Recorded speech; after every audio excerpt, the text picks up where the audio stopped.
Kabanata 761. Pagpatay sa Diyos. Tinutukan ng malamig na mata ng Blood Ancestor si Wang Lin. Hindi tumigil ang kanyang daliri at patuloy na pinindot. Ang daliri ay pumasok 30 pulgada mula kay Wang Lin. Isang malakas na putok ang umalingaw-ngaw sa kalangitan. Bumuga si Wang Lin ng dugo at ang kanyang katawan ay lumipad na parang sirang saranggola. Sa ere, pumikit ang katawan niya ng ilang beses bago tumama sa lupa, na nagdulot ng pag-crack sa ilalim niya. Patuloy na umatras ang katawan ni Wang Lin. Bawat hakbang na ginawa niya ay nagdudulot ng pag-crack ng lupa. Pagkatapos ng 100 hakbang na pag-urong, sa wakas ay nakuha niyang stabilize ang kanyang katawan. Nasa isang kalagayang sobrang hirap siya at may dugo na dumadaloy mula sa gilid ng kanyang bibig. Maraming bitik ang makikita sa lupa sa harap niya. Parang simbolo ito ng lakas ng daliri na iyon. Naglakad ang Blood Ancestor at dumating siya sa 100 hakbang mula kay Wang Lin. Kalma niyang sinabi, 3 pangungusap lang ang ibibigay ko sa iyo. Dumagdag ang dugo na dumadaloy mula sa bibig ni Wang Lin at marami sa mga buto ng katawan niya ang nabasag. Ang katawan ng Celestial Guard ay malakas at ito ang unang pagkakataon na naranasan niya ng ganoong kalubang pinsala, ngunit ngumiti si Wang Lin. Ang ngiti niyang iyon ay sobrang dilim. Akal ko talagang ipapabagsak na ng Blood Ancestor ang daliri niya, kahit na mamatay si Yao Zizu, at wasakin ang lahat. Hindi natatakot si Wang Lin. Bagamat malakas ang Blood Ancestor, hindi siya kasing lakas ng kalangitan. Si Wang Lin ay isang cultivator na kayang lumaban sa langit. Kung kaya niyang maglaban sa langit, ano ang isang simpleng Blood Ancestor? Kung bumagsak ang daliri ng Blood Ancestor, naniniwala si Wang Lin na tiyak na mamamatay ang Celestial Guard at agad ding magbubagsak ang kanyang Divine Sense na nasa loob.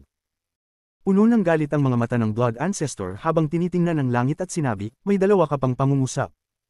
Talaga niyang gustong patayin si Wang Lin ng direkta at pagkatapos ay soul search-in siya para malaman ang kinaroroonan ni Yao Zizu. Ngunit hindi niya maiwasang maging maingat. Alam niyang si Wang Lin ay labis na matalino, matatag, at walang awa. Kung hindi siya magtatagumpay sa paggawa ng kalituhan sa Demon Spirit Land. Lahat ng mga matandang halimaw, pati na siya, ay niloko ng batang ito, at sa huli ay tanging ang makita na lang nila siyang mawala sa vortex. Ang taong ito ay may kasamang clone, kaya't natural na hindi siya matatakot na patayin ko siya. Kapag pinatay ko siya, ang totoong katawan niya ay agad na atakihin si Zizu. Ang Blood Soul Peel ay may mga kahinaan.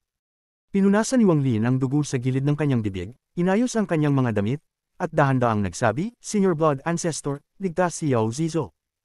Sa mga daang taon, hindi ko man lang nahawakan ang kahit isang hibla ng kanyang buhok. Maari ko siyang ibalik sa iyo at hayaan kayong magkakita.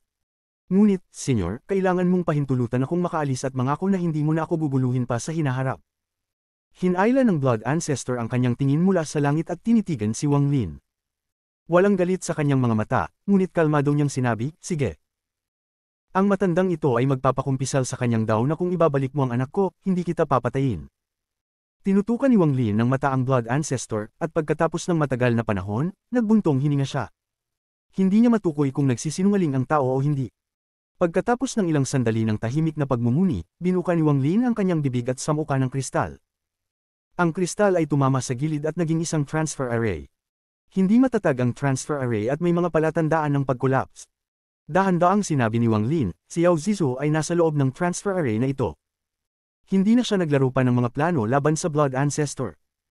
Ang Blood Ancestor ay nag-cultivate ng libu-libong taon, kaya sa usapin ng mga plano, tiyak na mas magaling pa siya kaysa kay Wang Lin. Ang magplano laban sa ganitong klaseng tao ay walang kabuluhan, at nang maunawaan ito ni Wang Lin, ang nakatagong patibong niya ay naging isang lantad na plano. Matapos itapon ang transfer array, mabilis na umatras si Wang Lin patungo sa kalawakan malapit sa fragment. Mabilis siyang gumalaw.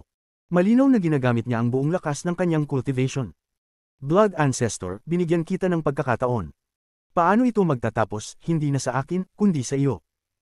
Kung naniniwala ka sa akin, pumunta ka muna sa loob para ipakita ang iyong sinseridad at ang iyong pangako ay totoo.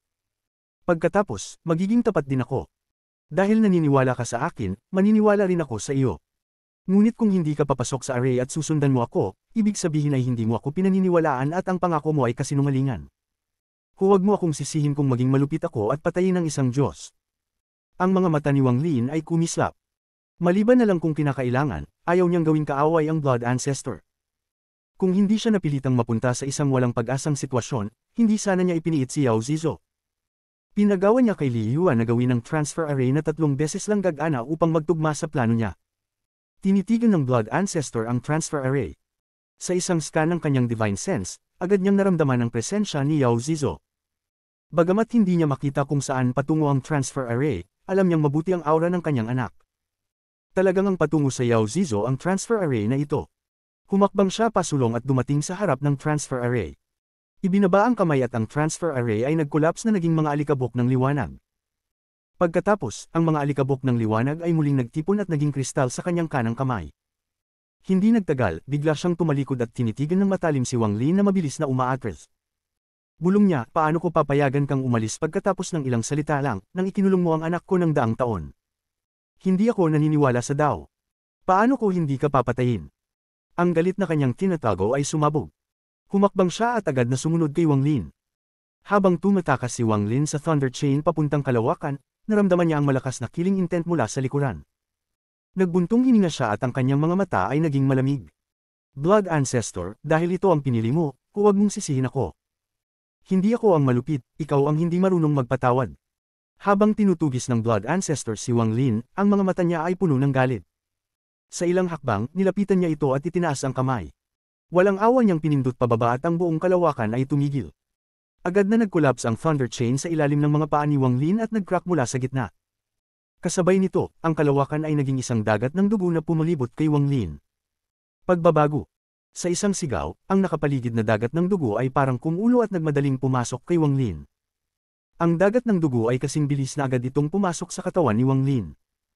Pumapalibot ito sa divine sense niya sa loob ng Celestial Guard.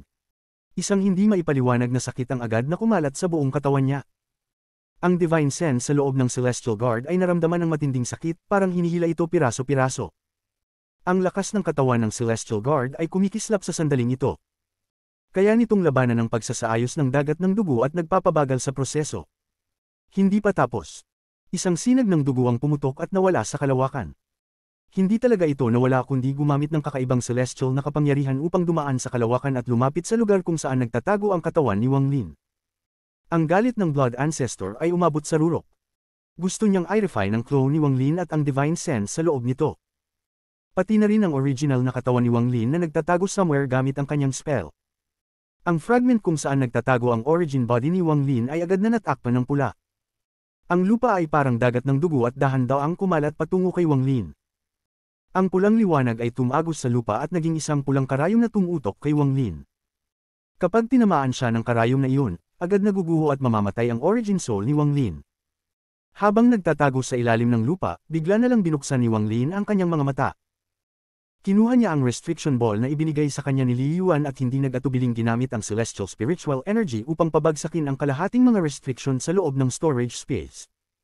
Kasabay nito, sumugod siya palabas mula sa ilalim ng lupa at ang karayom ay mabilis na sumunod. Blood Ancestor, hindi ko alam kung ligtas pa ang origin soul ng iyong anak kapag bumuho ang espasyong iyon. Ang origin soul ni Wang Lin ay naglabas ng isang impit na sigaw at ito na ang kanyang huling mga salita bago ito gumuho. Nagbago ang ekspresyon ng Blood Ancestor at agad niyang naramdaman ang mga alon ng espasyo na gumuho mula sa kristal. Wala siyang oras para asikasuhin pa si Wang Lin o ang kalahating na-refine na puppet. Ibinaba niya ang kristal at naglagay ng seal upang maging matatag ito. Kaagad na naging isang transfer array ang kristal. Ito ang pangatlong beses na binuksan ito at ang huling pagkakataon. Nang magbukas ang transfer array, isang nakapipinsalang aura ang sumabog mula sa loob. Ngunit hindi na ito inisip pa ng Blood Ancestor at maitim na pumasok siya. Ang seal na inilagay niya ay may malaking papel sa pagpigil sa collapse ng transfer array nang gamitin ito ng Blood Ancestor upang pumasok. Nawala ang anyo ng Blood Ancestor. Sa sandaling pumasok siya sa storage space, agad siyang nagbago ng ekspresyon. Sa kanyang kaalaman, agad niyang nakilala ang lugar na ito bilang isang storage space na binuksan ng isang celestial. Isang lamig ang sumak sa kanyang puso. Ilang taon na ang nakalipas mula nang maramdaman niyang muli ang banta ng kamatayan. Kahit na sa mga hindi mabilang na pagkakataon na hinamon niya ang All-Seer, hindi pa siya nakaramdam ng ganitong kaba. Sa huli, isa pa rin siyang cultivator. Ngayon, malinaw niyang naramdaman ang mabilis na pagtibok ng kanyang puso. Sa mga taon, nagkaroon siya ng detalyadong kaalaman tungkol sa mga storage space ng mga celestial. Alam niya na kapag bumuho ang storage space na ito, masisira ang lahat sa loob nito agad-agad. Kahit na gamitin niya ang Blood Soul Pill, hindi ito sapat sa ganitong klase ng destruktibong lakas. Tanging kung lulukan niyang lahat ang Blood Soul Pills ng sabay-sabay, maaari niyang gamitin ang misteryosong kapangyarihan sa loob nito at labanan ang pagsira ng storage space na ito. Putang ina, paano nahanap ni Wang Lin ang isang storage space? Pati ang All-Seer, kailangang umasa sa swerte upang makahanap ng ganitong lugar. Wang Lin, hindi tayo magkakasundo. Halos pumutok ang ngipin ng Blood Ancestor. Mula nang pumasok siya, agad niyang naramdaman ang aura ng kanyang anak. Dumiretso siya sa valley at mabilis na natagpuan ang restriction ball na nagkukulong kay Yao Zizo. Wala nang oras upang alisin ang restriction at mabilis niyang inilagay ang restriction sphere. Ngayon, si Wang Lin, na tinutugis ng Red Needle spell mula sa Blood Ancestor, ay nagpakita ng isang mabagsik na ekspresyon. Inactivate niya ang lahat ng mga restriction sa loob ng storage space upang pilitin itong gumuho. Gusto mong patayin ako?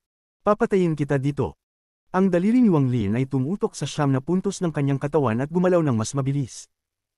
Ang pulang karayom sa likod niya ay mabilis na sumunod.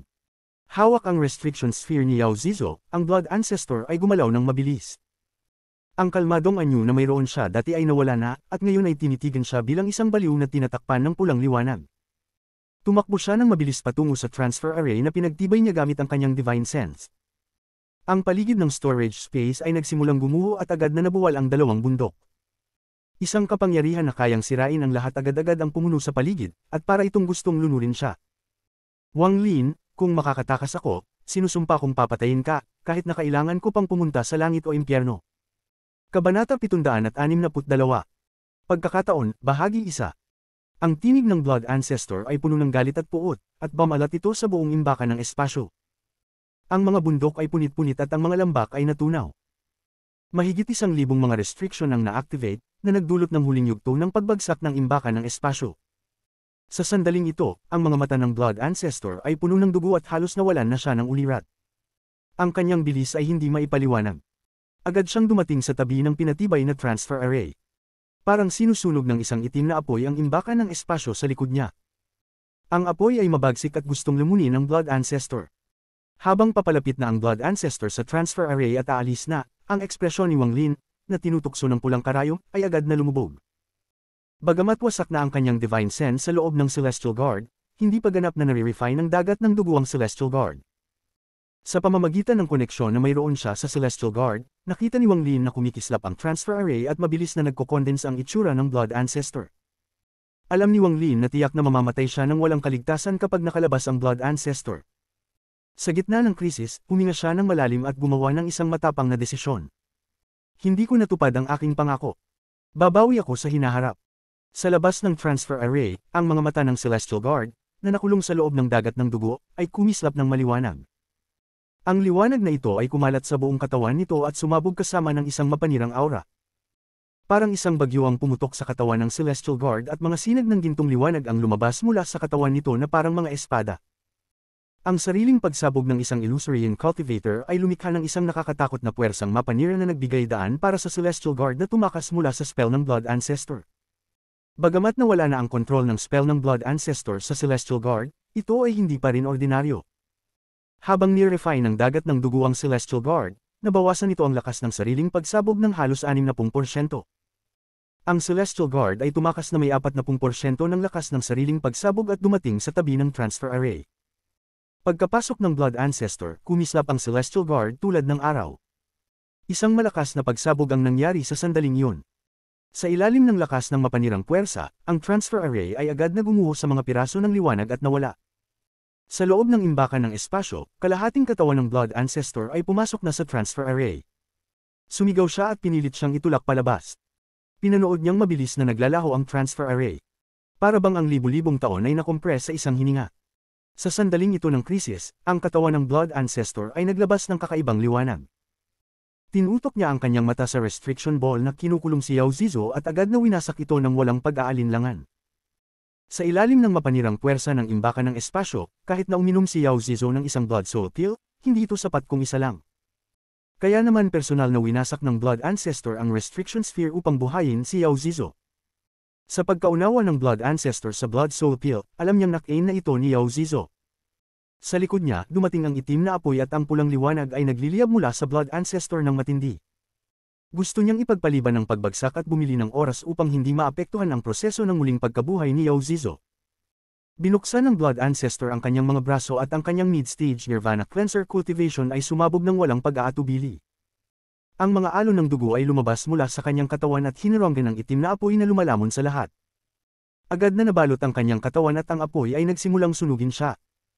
Isang matinding sakit na hindi niya naramdaman sa loob ng libu-libong taon ang pumuno sa kanyang katawan. Ngunit hindi alintana ng Blood Ancestor.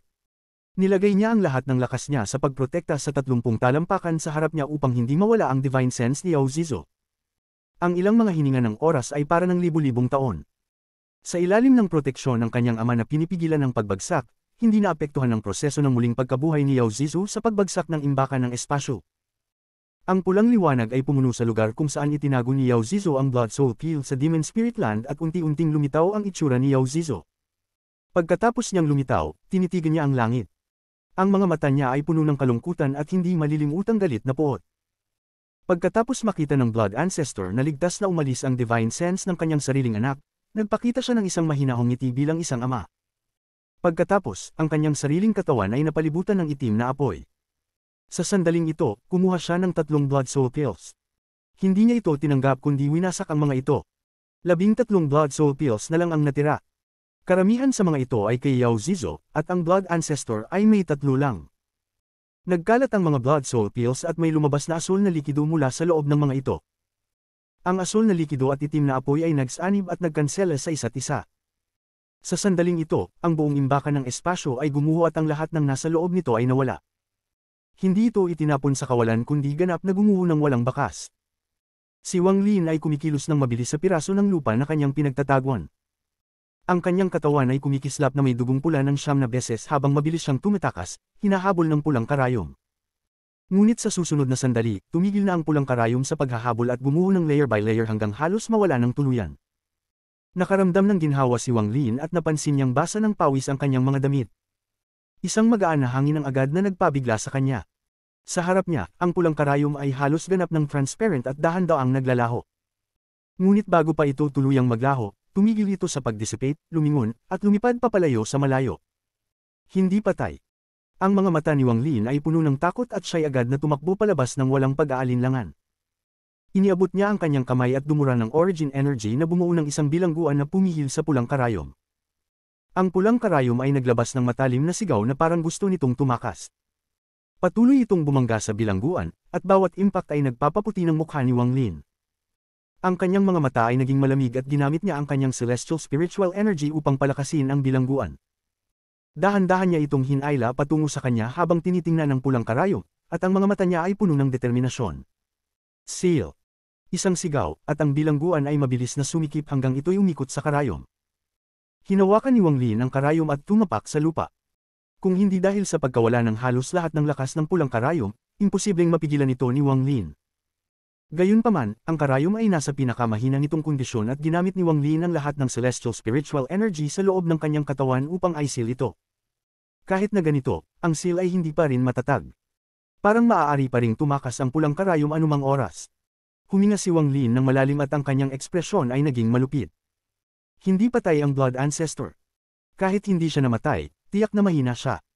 Kung hindi sana hamina ng ganito ang karayom. Kapag nakarecover siya, ang unang bagay na gagawin niya ay patayin ako. Ang mga mata ni Wang Lin ay naging malamig habang tinitingnan ang pulang karayom. Ang karayom ay halos transparent at naglalabas ng aura ng kamatayan. Dapat tinawag lang ng Blood Ancestor ang karayom na ito upang bumalik. Hindi ko dapat palampasin ang pagkakataong ito. Kailangan ko itong ipagsapalaran. Pinagkagat niya ang kanyang mga ngipin at itinapon ang pulang karayom. Lumipad ang karayom at sinundan siya ni Wang Lin habang ina-adjust niya ang celestial spiritual energy sa loob ng kanyang katawan. Ang kanyang seal ay nasa pulang karayom, kaya madali niyang masusundan ito. Mabilis na gumalaw ang isa at karayom sa buong Thunder Celestial Realm. Madalas silang nawawala ng mabilis at hindi makita. Milyon-milyong maliliit na patak ng dugo ang lumulutang sa walang hanggan sa Thunder Celestial Realm. Ang mga patak ng dugo ay kumikislap ng asul na liwanag na nagpapaganda sa kanilang hitsura. Bawat patak ng dugo ay naglalaman ng piraso ng origin soul ng Blood Ancestor at malaking halaga ng origin energy. Nang gumuho ang imbakan ng espasyo, ginamit niya ang 3 Blood Soul Pills at isang lihim na spell mula sa pamilya Yao upang makaligtas. Pumunta siya sa All Heaven Star System, ngunit masyadong kumpiyansa ang Blood Ancestor at hindi nagdala ng Blood Soul Pill ng maaga. Kung ginawa niya ito, dapat ay nasa Blood Planet siya sa Alliance Star System. Ang mga patak ng dugo ay hindi ganap na nakatigil sa walang hanggan ngunit patuloy na nagtipon. Kapag nagsama-sama sila, magbabalik siya. Ang prosesong ito ay patuloy na nangyayari. Pagkalipas ng 3 buwan, ang mga patak ng dugo na dati ay kumalat ay nagsama-sama ng malapit. Ang ilan sa kanila ay nagsanib pa. Ang origin soul ng blood ancestor ay dahan-daang nagising. Kapag nagising siya, madagdagan ang kanyang bilis ng paggaling ng ilang beses. Isang araw, halos 60% ng mga patak ng dugo ang nagsanib. Nagpakita ng mga palatandaan ng paggising ang origin soul ng blood ancestor. Ngunit sa sandaling iyon, isang kidlat mula sa malayo ang dumating. Ang kidlat na ito ay isang thunder beast na may chain sa leeg nito. Ang katawan nito ay puno ng mga papel na talisman, kaya parang magulo ito. May isang tao pang nakakahanap ng maliit na butas sa kanyang silver horn at ipinako ito ng iron hoop. Ang mga mata ng hayop ay nagpapakita ng malungkot na hitsura. Mahirap isipin kung paano ito nakaligtas sa lahat ng iyon. Sa wakas, ang iyong itsura ay tumugma sa karangalan ng matandang ito. Ganyan ang hitsura ng tunay na Thunder Beast. Dapat mong malaman na ang mga Golden Horn Thunder Beasts ay napapaamo lang sa iyo. Ikaw ang pinaka-unique na Thunder Beast dito. Maniwala ka sa matandang ito, oo, ikaw ay itinadhana sa akin. Nakasakay ang isang matandang lalaki sa likod ng Thunder Beast. Hawak niya ang chain na nakakabit sa leeg nito na parang kabayo. Sa likod niya, may mga walang katapusang kidlat na sumusunod sa kanya na parang mga meteor. Sa bawat sinag ng kidlat, may isang Thunder Beast, at ang kanilang mga mata ay nagpapakita ng takot. Paminsan-minsan, itinuturo ng matandang lalaki ang kanyang kamay upang maglaro sa iron hoop na nakakabit sa silver horn ng Thunder Beast at pagkatapos ay ipapakita ang isang hitsura ng paghanga. Ang matandang ito ay may napakaraming kapalaran sa iyo na halos ayaw ko nang ibalik ka sa maliit na nilalang. Ang katawan ng Thunder Beast ay kumilos ng may panginginig. Sa ngayon, talagang natatakot ito sa matandang lalaki. Lalo na ang salitang, kapalaran, na parang isang masamang panaginip. Hindi nito malilimutan kung paano paulit-ulit na binanggit ng matandang lalaki na sila ay may kapalaran habang nilalagay ang mga kakaibang bagay sa katawan nito. Gayunpaman, bagamat hindi ito kontento sa marami sa mga bagay na ito, naramdaman nito na ang iron hoop ay kaakit-akit tignan. Oo, dito nga. Hehe, kahit na isang malakas na Nirvana Cleanser Cultivator, maaari ring magtapos ng ganito, ang kapalaran nito. Tinitigan ng matandang lalaki ang mga nagtipong patak ng dugo at kumislap ang kanyang mga mata. Kabanata 763. Pagkakataon, Bahagi 2. Ang spell na ito na pinagsasama ang orihinal na kaluluwa at dugo ay pag-aari ng pamilya ni Matandang Yao. Isa itong spell na tanging mga direkta o tuwirang inapo lamang ang maaaring gumamit, at ngayon, nahuli ko na ang isa. Hinaplos ng matandang lalaki ang kanyang baba at ang mga mata nito ay kumislap habang tinitingnan ang mga patak ng dugo. Talaga nga naman, karapat-dapat siya sa isang taong may kapalaran sa matandang ito upang makaisip ng ganitong hindi inaasahang paraan upang labanan ang isang Nirvana Cleanser Cultivator. Hindi ko kayang manatiling nakatayo at manood lang. Dapat ko siyang tulungan. Licking his lips, umabot ang matandang lalaki ng kamay at sinunggaban ang lahat ng patak ng dugo ng walang pag-aatubili. Sa isang pagkaim, agad na nag-fuse ang lahat ng patak ng dugo. Ang orihinal na kaluluwa ng Blood Ancestor ay agad na nag-fuse at nagising. Maraming salamat, Senyor. Ang aming pamilya Yao ay magpapasalamat sa inyo. Ang boses ng Blood Ancestor ay nagmula sa loob ng dugo. Wala ni anino ng kaligayahan o galit sa kanyang boses. Siya ay lubhang kalmado. Nilalaro ng matandang lalaki ang iron hoop sa silver horn ng Thunder Beast habang nagsasalita, huwag magpanggap. Malinaw na puno ka ng takot sa iyong puso. Nag-aalala ka na baka may masamang layunin ako at direktang gawing isang pilka at ilabas pa ang pamilya Yao. Kahit na dumating pa ang pinuno ng pamilya Yao, ang Blood God, akala mo matatakot ang matandang ito. Nag-isip sandali ang Blood Ancestor at nagpadala ng mensahe. Wala anuman, Senyor. Salamat pa rin sa inyong tulong. Sumagot ang matandang lalaki, masyado akong makatarungan. Tingnan mo, tinulungan kita na pabilisin ang iyong pag-fuse. Hindi ko alam na ang spell ng pamilya Yao na orihinal na kaluluwa at dugo ay hindi pinapayagan na ang iyong katawan ay ma-fuse muli ng pilit. Mukhang nang pilitin kong pag-isahin ang iyong katawan, bumaba ang iyong cultivation level ng ilang realms, kaya ngayon ay nasa late stage ka na ng Nirvana Scryer. Dahil hindi ko ito alam noon, hindi mo ako maaaring sisihin. Tahimik na nag-isip ang Blood Ancestor at pinigilan ang galit sa kanyang orihinal na kaluluwa. Ang kanyang Divine Sense ay nagpadala ng kalmadong mensahe. Walang masama. Dahil hindi alam ni Senyor, ito ang aking kapalaran. Kung wala nang iba, pakilabas na lang ang inyong spell at palayain ako.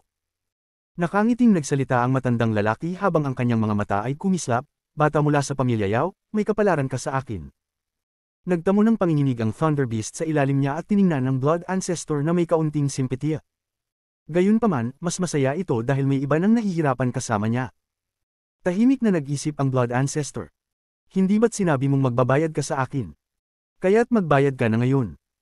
Itinaas ng matandang lalaki ang kanyang kanang kamay at inilabas ang orihinal na kaluluwa ng Blood Ancestor mula sa lawa ng dugo. Agad niyang hinayla ang kalahati ng kaluluwa at sabay na hinayla ang kalahati ng lawa ng dugo gamit ang isang galaw ng kanyang kanang kamay. Kalahating orihinal na kaluluwa at kalahating katawan ng dugo ay sapat na para magbayad sa utang ng matandang ito. Ngumiti ang matandang lalaki habang itinulak ang natitirang kalahati ng orihinal na kaluluwa pabalik sa natitirang lawa ng dugo at hamihip ng hangin. Nagsimulang kumulo ang lawa at agad itong bumagsak, naging hindi mabilang na patak ng dugo. Hindi pa man nakapagtangkang magpadala ng Divine Sense ang Blood Ancestor, siya ay muling nakatulog. Bagamat tiyak na magtatagumpay ang matandang ito sa kanyang malaking plano, sa kalahati ng orihinal na kaluluwa at katawan ng dugo ng miyembro ng pamilya Yao, tataas ang aking pagkakataon. Hindi ba't laging maganda ito? Ang matandang lalaki ay nagpakita ng mischievous na ngiti. Hindi pa man tiningnan ng mga patak ng dugo, lumipad siya palayo kasama ang mga Thunder Beast. Sa kalawakan, ang ekspresyon ni Wang Lin ay malungkot habang malapit na sumunod sa pulang karayom. Biglang kumislap ng maliwanag ang pulang karayom at nagbuga ng isang malakas na aura. Pagkatapos ay pumutok ito mula sa pagkakasil ni Wang Lin. Nagbukas ang mata ni Wang Lin ng masidi. Ngunit biglang kumupas muli ang pulang karayom at naging mas mahina kaysa dati. Agad itong tumahak patungo sa kalawakan sa unahan. Nagkunot ang noo ni Wang Lin. Nagatubili siya saglit bago sumunod ng malapitan. Dapat kong samantalahin ang pagkakataong ito upang patayin ang Blood Ancestor at maiwasan ang anumang problema sa hinaharap. Kinikilid ang mga ngipin ni Wang Lin at nagsimulang habulin ang pulang karayom. Dahan-daang lumipas ang oras. Sa loob ng kalawakan, nakalimutan ni Wang Lin ang paglipas ng oras at ang nasusunog na sakit, na hindi nakasintindi at unti-unting humihina. Nakalimutan na niya ang lahat ng ito. Ang tanging natirang bagay ay ang halos gumuho ng pulang karayom sa harap niya. Ang pulang karayom ay unti-unting bumilis ng bumilis. Halos hindi na makasunod si Wang Lin. Ngunit sa sandaling iyon, biglang tumigil si Wang Lin. Ang kanyang mga mata ay nagiging malamig at tinitigan ang unahan. Mayroong 10 bola ng dugo na may magkaibang sukat na malapit sa isa't isa na para bang magsasama. Ang pulang karayom ay dumaan sa isa sa mga bola ng dugo. Isang aura ng dugo ang biglang umapaw sa paligid at nagsimula kumilos at lamunin ng bola ng dugo na pinasukan ng pulang karayom ang iba pang mga bola ng dugo. Blood Ancestor. Ang mga mata ni Wang Lin ay puno ng galit. Agad niyang inilabas ang Mountain Stone at walang pag-aalinlangan na kinuha ang kaluluwa nito at itinulak patungo sa dugo. Sumabog ang kaluluwa ng bundok at bumagsak sa harap ng mga bola ng dugo, nagdadala ng isang malakas na puwersa na nagpagalaw sa mga bola ng dugo. Ngunit hindi sapat ang lakas ng kaluluwa ng bundok at mabilis na nagsama ang mga bola ng dugo. Pagkatapos itapon ng kaluluwa ng bundok, umatras si Wang Lin, inilabas ang Celestial Sword at mabilis na ibinaba ito. Ang Heavenly Chop ay kumilos tulad ng kidlat at dalawang bola ng dugo na dati ay nagsasama ay agad na na-separate ng Heavenly Chop. Hindi tumigil si Wang Lin. Ang malakas na kidlat mula sa kanyang orihinal na kaluluwa ay sumabog, bumuo ng mga malalakas na kidlat na tumama sa mga bola ng dugo. Sa ilalim ng mga malalakas na atake, ang mga bola ng dugo ay nanginginig ng malakas. Ang orihinal na kaluluwa ng Blood Ancestor sa loob ng mga bola ng dugo ay nagsisimula ng magising. Ang mga kamay ni Wang Lin ay bumuo ng sil at ang kapangyarihan ng kidlat ay sumabog mula sa kanyang orihinal na kaluluwa ng walang pag-aalinlangan. Sa ngayon, ginamit niya ang kidlat sa kanyang katawan ng walang pag-aalangan sa mga bola ng dugo. Kasabay nito, itinaas niya ang Celestial Sword at muling inihampas. Sumabog ang isang bola ng dugo ng malakas. Isang malungkot na daing ang narinig mula sa kalawakan at ang natitirang mga bola ng dugo ay nagsimulang magsama ng sabay-sabay. Ang orihinal na kaluluwa ng Blood Ancestor ay malapit ng magising. Puno ng dugo ang mga mata ni Wang Lin. May nararamdaman siyang kapag nagsama ang mga bola ng dugo, wala na siyang pagkakataon na patayin ang Blood Ancestor muli. Itinuro niya ang kanyang kanang kamay sa dugo at sumigaw, "Huwag!" Agad na lumitaw ang stop spell, ngunit ang orihinal na kaluluwa ng Blood Ancestor sa loob ng dugo ay masyadong malakas. Hindi pinapayagan ng mababang cultivation level ni Wang Lin na pigilan ang Blood Ancestor. Sumabog ang celestial spiritual energy mula sa kanyang katawan, nagdudulot ng matinding sakit mula sa kanyang mga meridian. Ang kanyang orihinal na kaluluwa ay patuloy na nasugatan, dahil wala siyang oras upang magpagaling sa daan. Ngayon, sa ilalim ng matinding stress, samuka siya ng dugo at sumigaw ng galit, "Tumigil ka!" Ang mga bola ng dugo na nagsasama ay pansamantalang tumigil sa ilalim ng spell ni Wang Lin. Sa sandaling iyon, lumabas ang Karma Whip at walang awa nitong pinaulanan ng mga bola ng dugo. Kasabay nito, ang huling hibla ng sword energy ni Ling Tianhao na nasa katawan ni Wang Lin ay sumabog patungo sa mga bola ng dugo. Ang Karma Whip, ang sword energy ni Ling Tianhao, at ang hindi mabilang na mga kidlat mula sa orihinal na kaluluwa ni Wang Lin ay nagsanib at pumasok sa mga nagsasanib na bola ng dugo bago pa magising ang orihinal na kaluluwa ng Blood Ancestor. Collapse. Sa sandaling iyon, ang mga bola ng dugo na nagsasanib ay gumuho at naging hindi mabilang na patak ng dugo at ang Blood Ancestor ay naglabas ng isang hindi pagkakasunduan na sigaw. Ang dugo ay nahati sa dalawang bahagi. Ang isa ay nagdala ng orihinal na kaluluwa ng Blood Ancestor at tumakas. Ang pangalawang bahagi ay humarap at tumahak patungo kay Wang Lin. Ang mga patak ng dugo na tumatakbo patungo kay Wang Lin ay biglang pumulibot sa kanya at pumasok sa kanyang katawan sa pamamagitan ng mga pores. Ang matinding sakit ay pumasok sa buong katawan ni Wang Lin, dahilan upang siya'y samuka ng dugo. Ang malakas na impact ay nagpasabog sa kanya patungo sa kalawakan at nawalan siya ng malay. Ang Celestial Sword ay kinontrol ni Shu Liguo. Kinuha niya ang Mountain Soul at tinahak ang landas patungo kay Wang Lin. Bagamat si Shu Liguo ay magulo, sa puntong ito, siya ay nagpanik. Imbis na lumipad papalayo, sinundan niya si Wang Lin patungo sa kalawakan. Si Wang Lin ay pumasok sa isang comatose state. Ang mga patak ng dugo na pumasok sa kanyang katawan ay puno ng malakas na orihinal na enerhiya. Ang enerhiyang ito ay pinagmula ng dugo na itinaguyod ng Blood Ancestor sa loob ng maraming taon at sobrang halaga. Gayunpaman, ang enerhiya ng orihinal na ito ay parang isang espada ng kamatayan sa loob ng katawan ni Wang Lin. Ngunit mayroong swerte sa mundo. Nang humingi ang matandang lalaki kay Wang Lin ng Thunder Beast, hindi niya sinasadyang pinuno siya ng masyadong maraming enerhiya. Ang enerhiyang ito ay magbabalik sa sandaling mawala ang pagsusunog mula sa katawan ni Wang Lin. Hindi tiyak kung makaliligtas si Wang Lin dito, ngunit malamang ay hindi niya makakayanang tiisin ito at ang kanyang orihinal na kaluluwa ay magigiba kasama ng kanyang katawan. Gayunpaman, ang Blood Ancestor ay malubhang nasugatan ngayon. Upang makatakas at lalo na upang patayin si Wang Lin, ginamit niya ang kalahati ng kanyang katawan ng dugo upang magtago sa katawan ni Wang Lin. Ang layunin niya ay patayin, ngunit hindi niya sinasadyang binigyan si Wang Lin ng isang pagkakataon na kasing halaga ng pagtingin sa direksyon ng ikatlong hakbang. Ang katawan ni Wang Lin ay bumangga sa isang piraso na hindi konektado ng mga kidlat at lumulutang lamang sa kalawakan. Hindi lahat ng piraso sa Thunder Celestial Realm ay magkakaugnay. May mga maliliit na piraso na lumulutang sa kalawakan. Ang katawan ni Wang Lin ay malalim na nalubog sa lupa bago siya huminto. Siya ay tuluyang nawalan ng malay, ngunit mabilis na nagbabago ang kanyang katawan. Ang kanyang katawan ay napuno ng isang malaking halaga ng orihinal na enerhiya na nagmula sa mga patak ng dugo. Pati na rin ang kanyang orihinal na kaluluwa ay sumailalim sa isang nakakagulat na pagbabago. Matapos mapalibutan ng ganito karaming orihinal na enerhiya, nagsimula itong sumipsip ng orihinal na enerhiya. Ang kanyang cultivation ay mabilis na sumusulong patungo sa Illusory Yin stage. Walang ulap sa maliit na piraso na ito, ngunit sa oras na ito, nagsimulang magpakita ang mga ulap. Ang mga ulap na ito ay eksaktong katulad ng mga lumabas sa Demon Spirit Land nang magdesisyon si Wang Lin na kalabanin ang langit. Tungkol sa Blood Ancestor, ang kanyang orihinal na kaluluwa ay nagising dahil sa pagsasanib ng mga bola ng dugo. Gayunpaman, ang kanyang katawan ay hindi pa nabuo, kaya't siya ay nagiging madilim na pula. Hindi pa siya nakaramdam ng ganitong kalupitan mula nang magsimula siyang mag-cultivate. Ang ganitong kahinaan ay nagdulot sa kanya ng matinding lamig. Ang kanyang galit kay Wang Lin ay umabot sa rurok. Hindi pa siya nakagalit ng ganito. Si Wang Lin ang unang tao na naging dahilan ng galit niya. Kabanata 764. Pagkakataon, Bahagi 3. Ang pagkabasag ng storage space ay nagdulot na kailangang gamitin niya ang spell ng pinagmulan na pagsasanib ng dugo. Pagkatapos, inisip niyang malas siya na nakatagpo ng matandang lalaki na kumuha ng kalahating bahagi ng kanyang pinagmula na kaluluwa pati na ang kalahating bahagi ng pinagmula na enerhiya na pinaghirapan niyang linangin sa loob ng maraming taon. Dahil dito, ang kanyang level ng pagsasanay ay nabawasan ng malaki, ngunit sana ay ayos lang yun kung hindi dahil sa huling atake ng matandang lalaki na nagdulot sa kanya na bumalik sa kalagayan ng pagtulog kung saan kailangan niyang maghintay na magsanib muli ang mga patak ng dugo. Bukod pa rito, ang atake ng matandang lalaki ay naglalaman ng isang makapangyarihang puwersa na parang isang bilangguan. Kasalukuyan, nang malapit na siyang magising muli at maabot ang kritikal na sandali ng kanyang pagsasanib, lumitaw si Wang Lin. Nakaranas ng maraming pagsubok ang Blood Ancestor, kaya't sa huli, wala siyang nagawa kundi ang tumakas. Sa sandaling ito, siya ay labis na mahina at ang kanyang pinagmula na kaluluwa ay puno ng isang malupit na galit. Wang Lin, hindi tayo pwedeng magtaglay. Isang matinding sigaw ang ibinuga ng Blood Ancestor at mabilis na tumakbo sa walang hangganan. Nawala na ang lahat ng kanyang pag-iisip. Kung ang ibang tao ay dumaan sa lahat ng ito, mawawala din ang kanilang pag-iisip.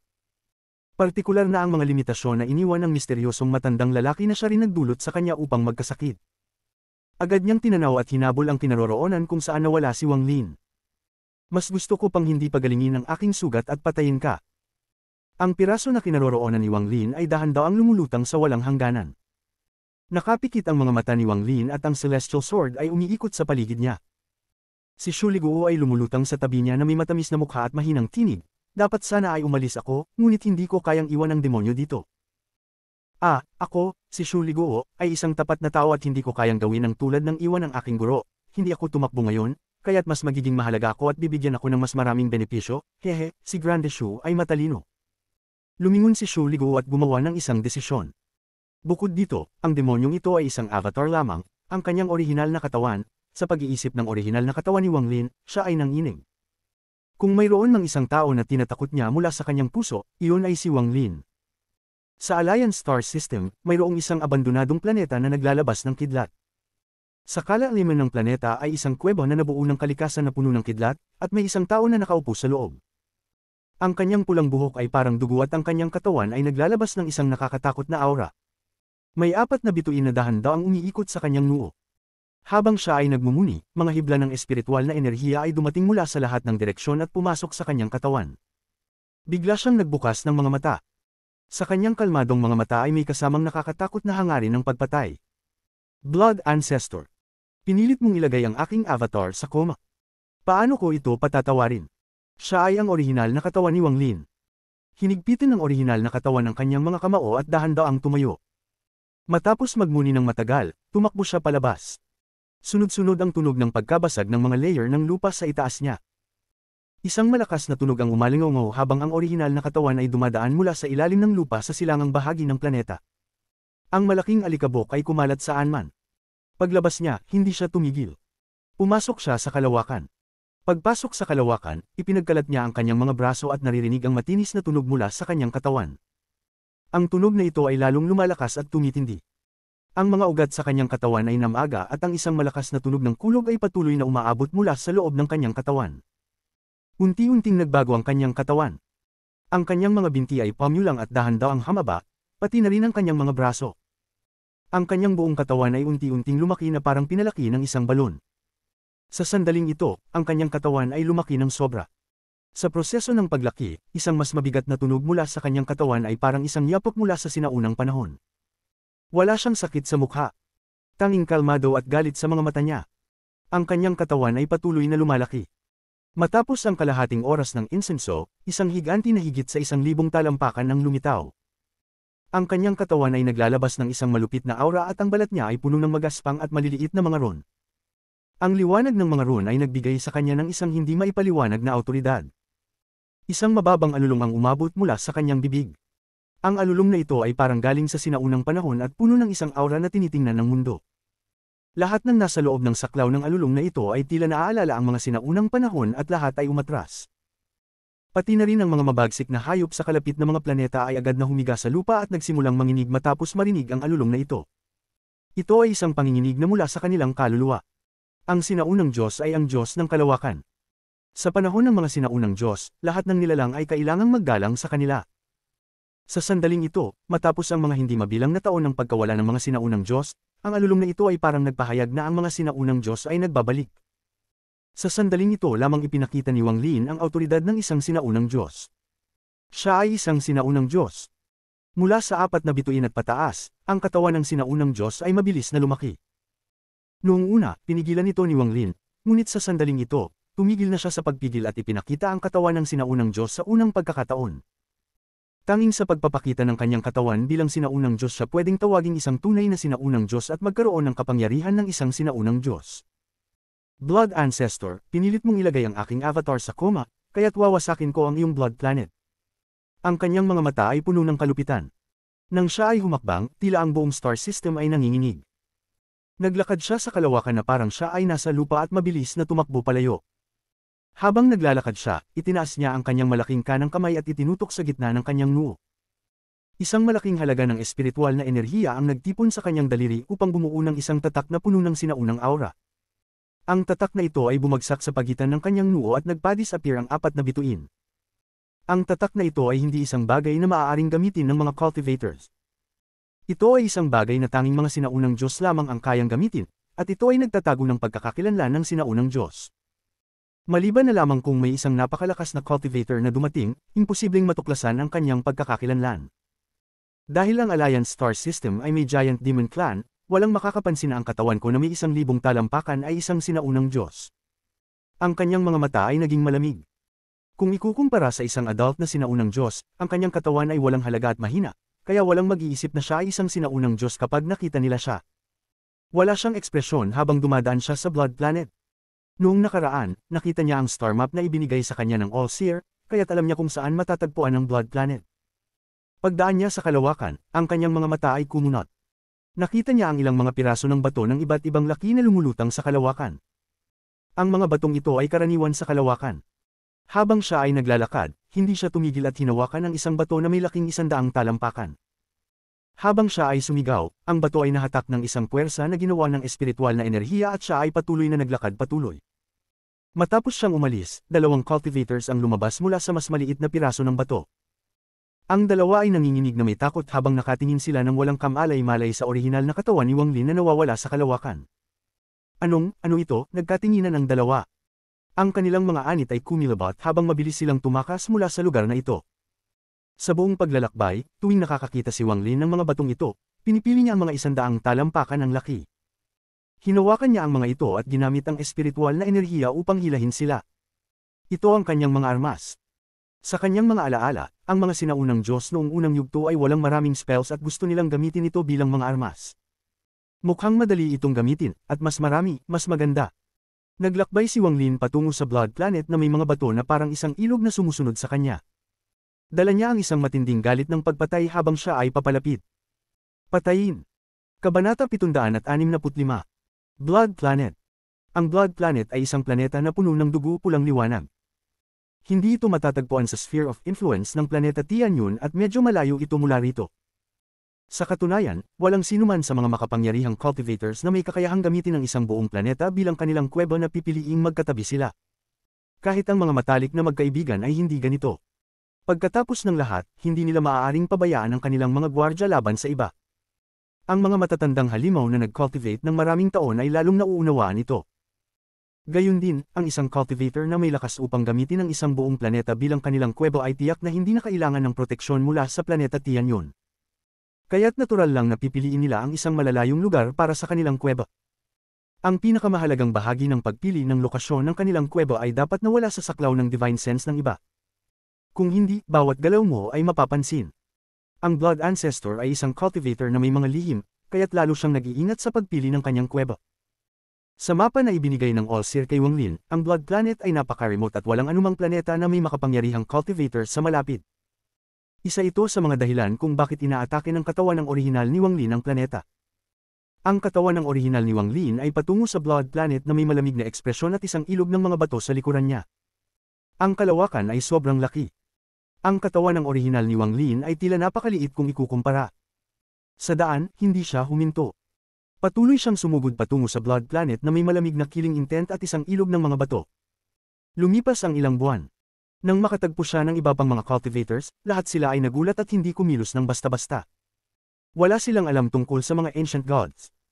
Kahit sa 4 na star systems, ilan lamang ang nakakaalam na sila ay umiiral, at kahit noon, mula lamang sa pagbabasa ng mga sinaunang tala. Dagdag pa, ang mga ancient gods na nakatala ay karaniwang mga adult ancient gods na may 6 na bituin o higit pa. Ang kanilang mga katawan ay mas malalaki pa kaysa sa mga cultivation planet, isang natatanging katangian ng mga ancient gods. Ang aura ng isang 4-star ancient god ay hindi gaanong kapansin-pansin. Sa mga cultivators, maliban na lamang kung nakita nila ng personal ang mga ancient gods, imposibleng may ugnay siya sa mga ancient gods na nawala na ng maraming taon. Isa ito sa mga dahilan kung bakit nagpa siya si Wang Lin na ipakita ang tunay na anyo ng kanyang orihinal na katawan.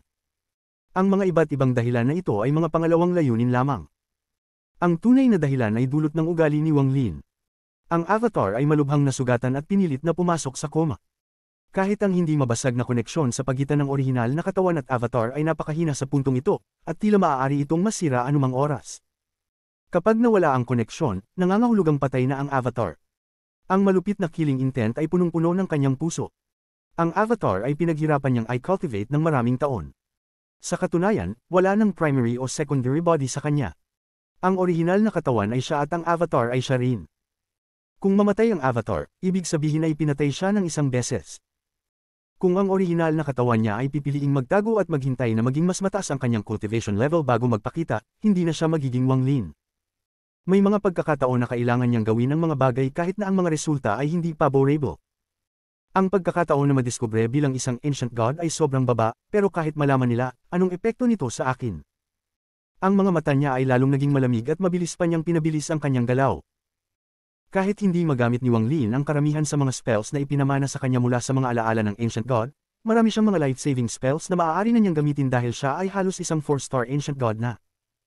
Ang pinaka-epektibong spell sa lahat ng ito ay ang spell na ginagamit ng mga Ancient Gods upang protektahan ang kanilang mga anak, ang Spirit Transformation. Pumasok sa isang planeta hindi upang sumipsip ng spiritual energy kundi upang palibutan ang sarili ng spiritual energy at pumasok sa isang dormant na estado. Maliban na lang kung makatagpo ng isa pang Ancient God, walang ibang makakakita dito. Ito ay spell ng isang Ancient God. Mas mataas ito ng maraming level kaysa sa mga spell na ginagamit ng mga cultivators. Ang tanging bagay na kailangan kong alalahanin ay si Senador. Ngunit, sa kanyang 8-star Ancient God body, makikilala siya agad ng mga makapangyarihang cultivators paglabas niya. Kahit maghasik siya ng kaguluhan sa Alliance Star System, anong kinalaman ko dito? Ako, si Wang Lin, hindi ako santo. Ang mga mata niya ay lalong naging malamig. Maraming blood slaves sa Blood Planet. Ang mga taong ito ay kontrolado ng Blood Ancestor at may tatak siya sa kanilang mga kaluluwa.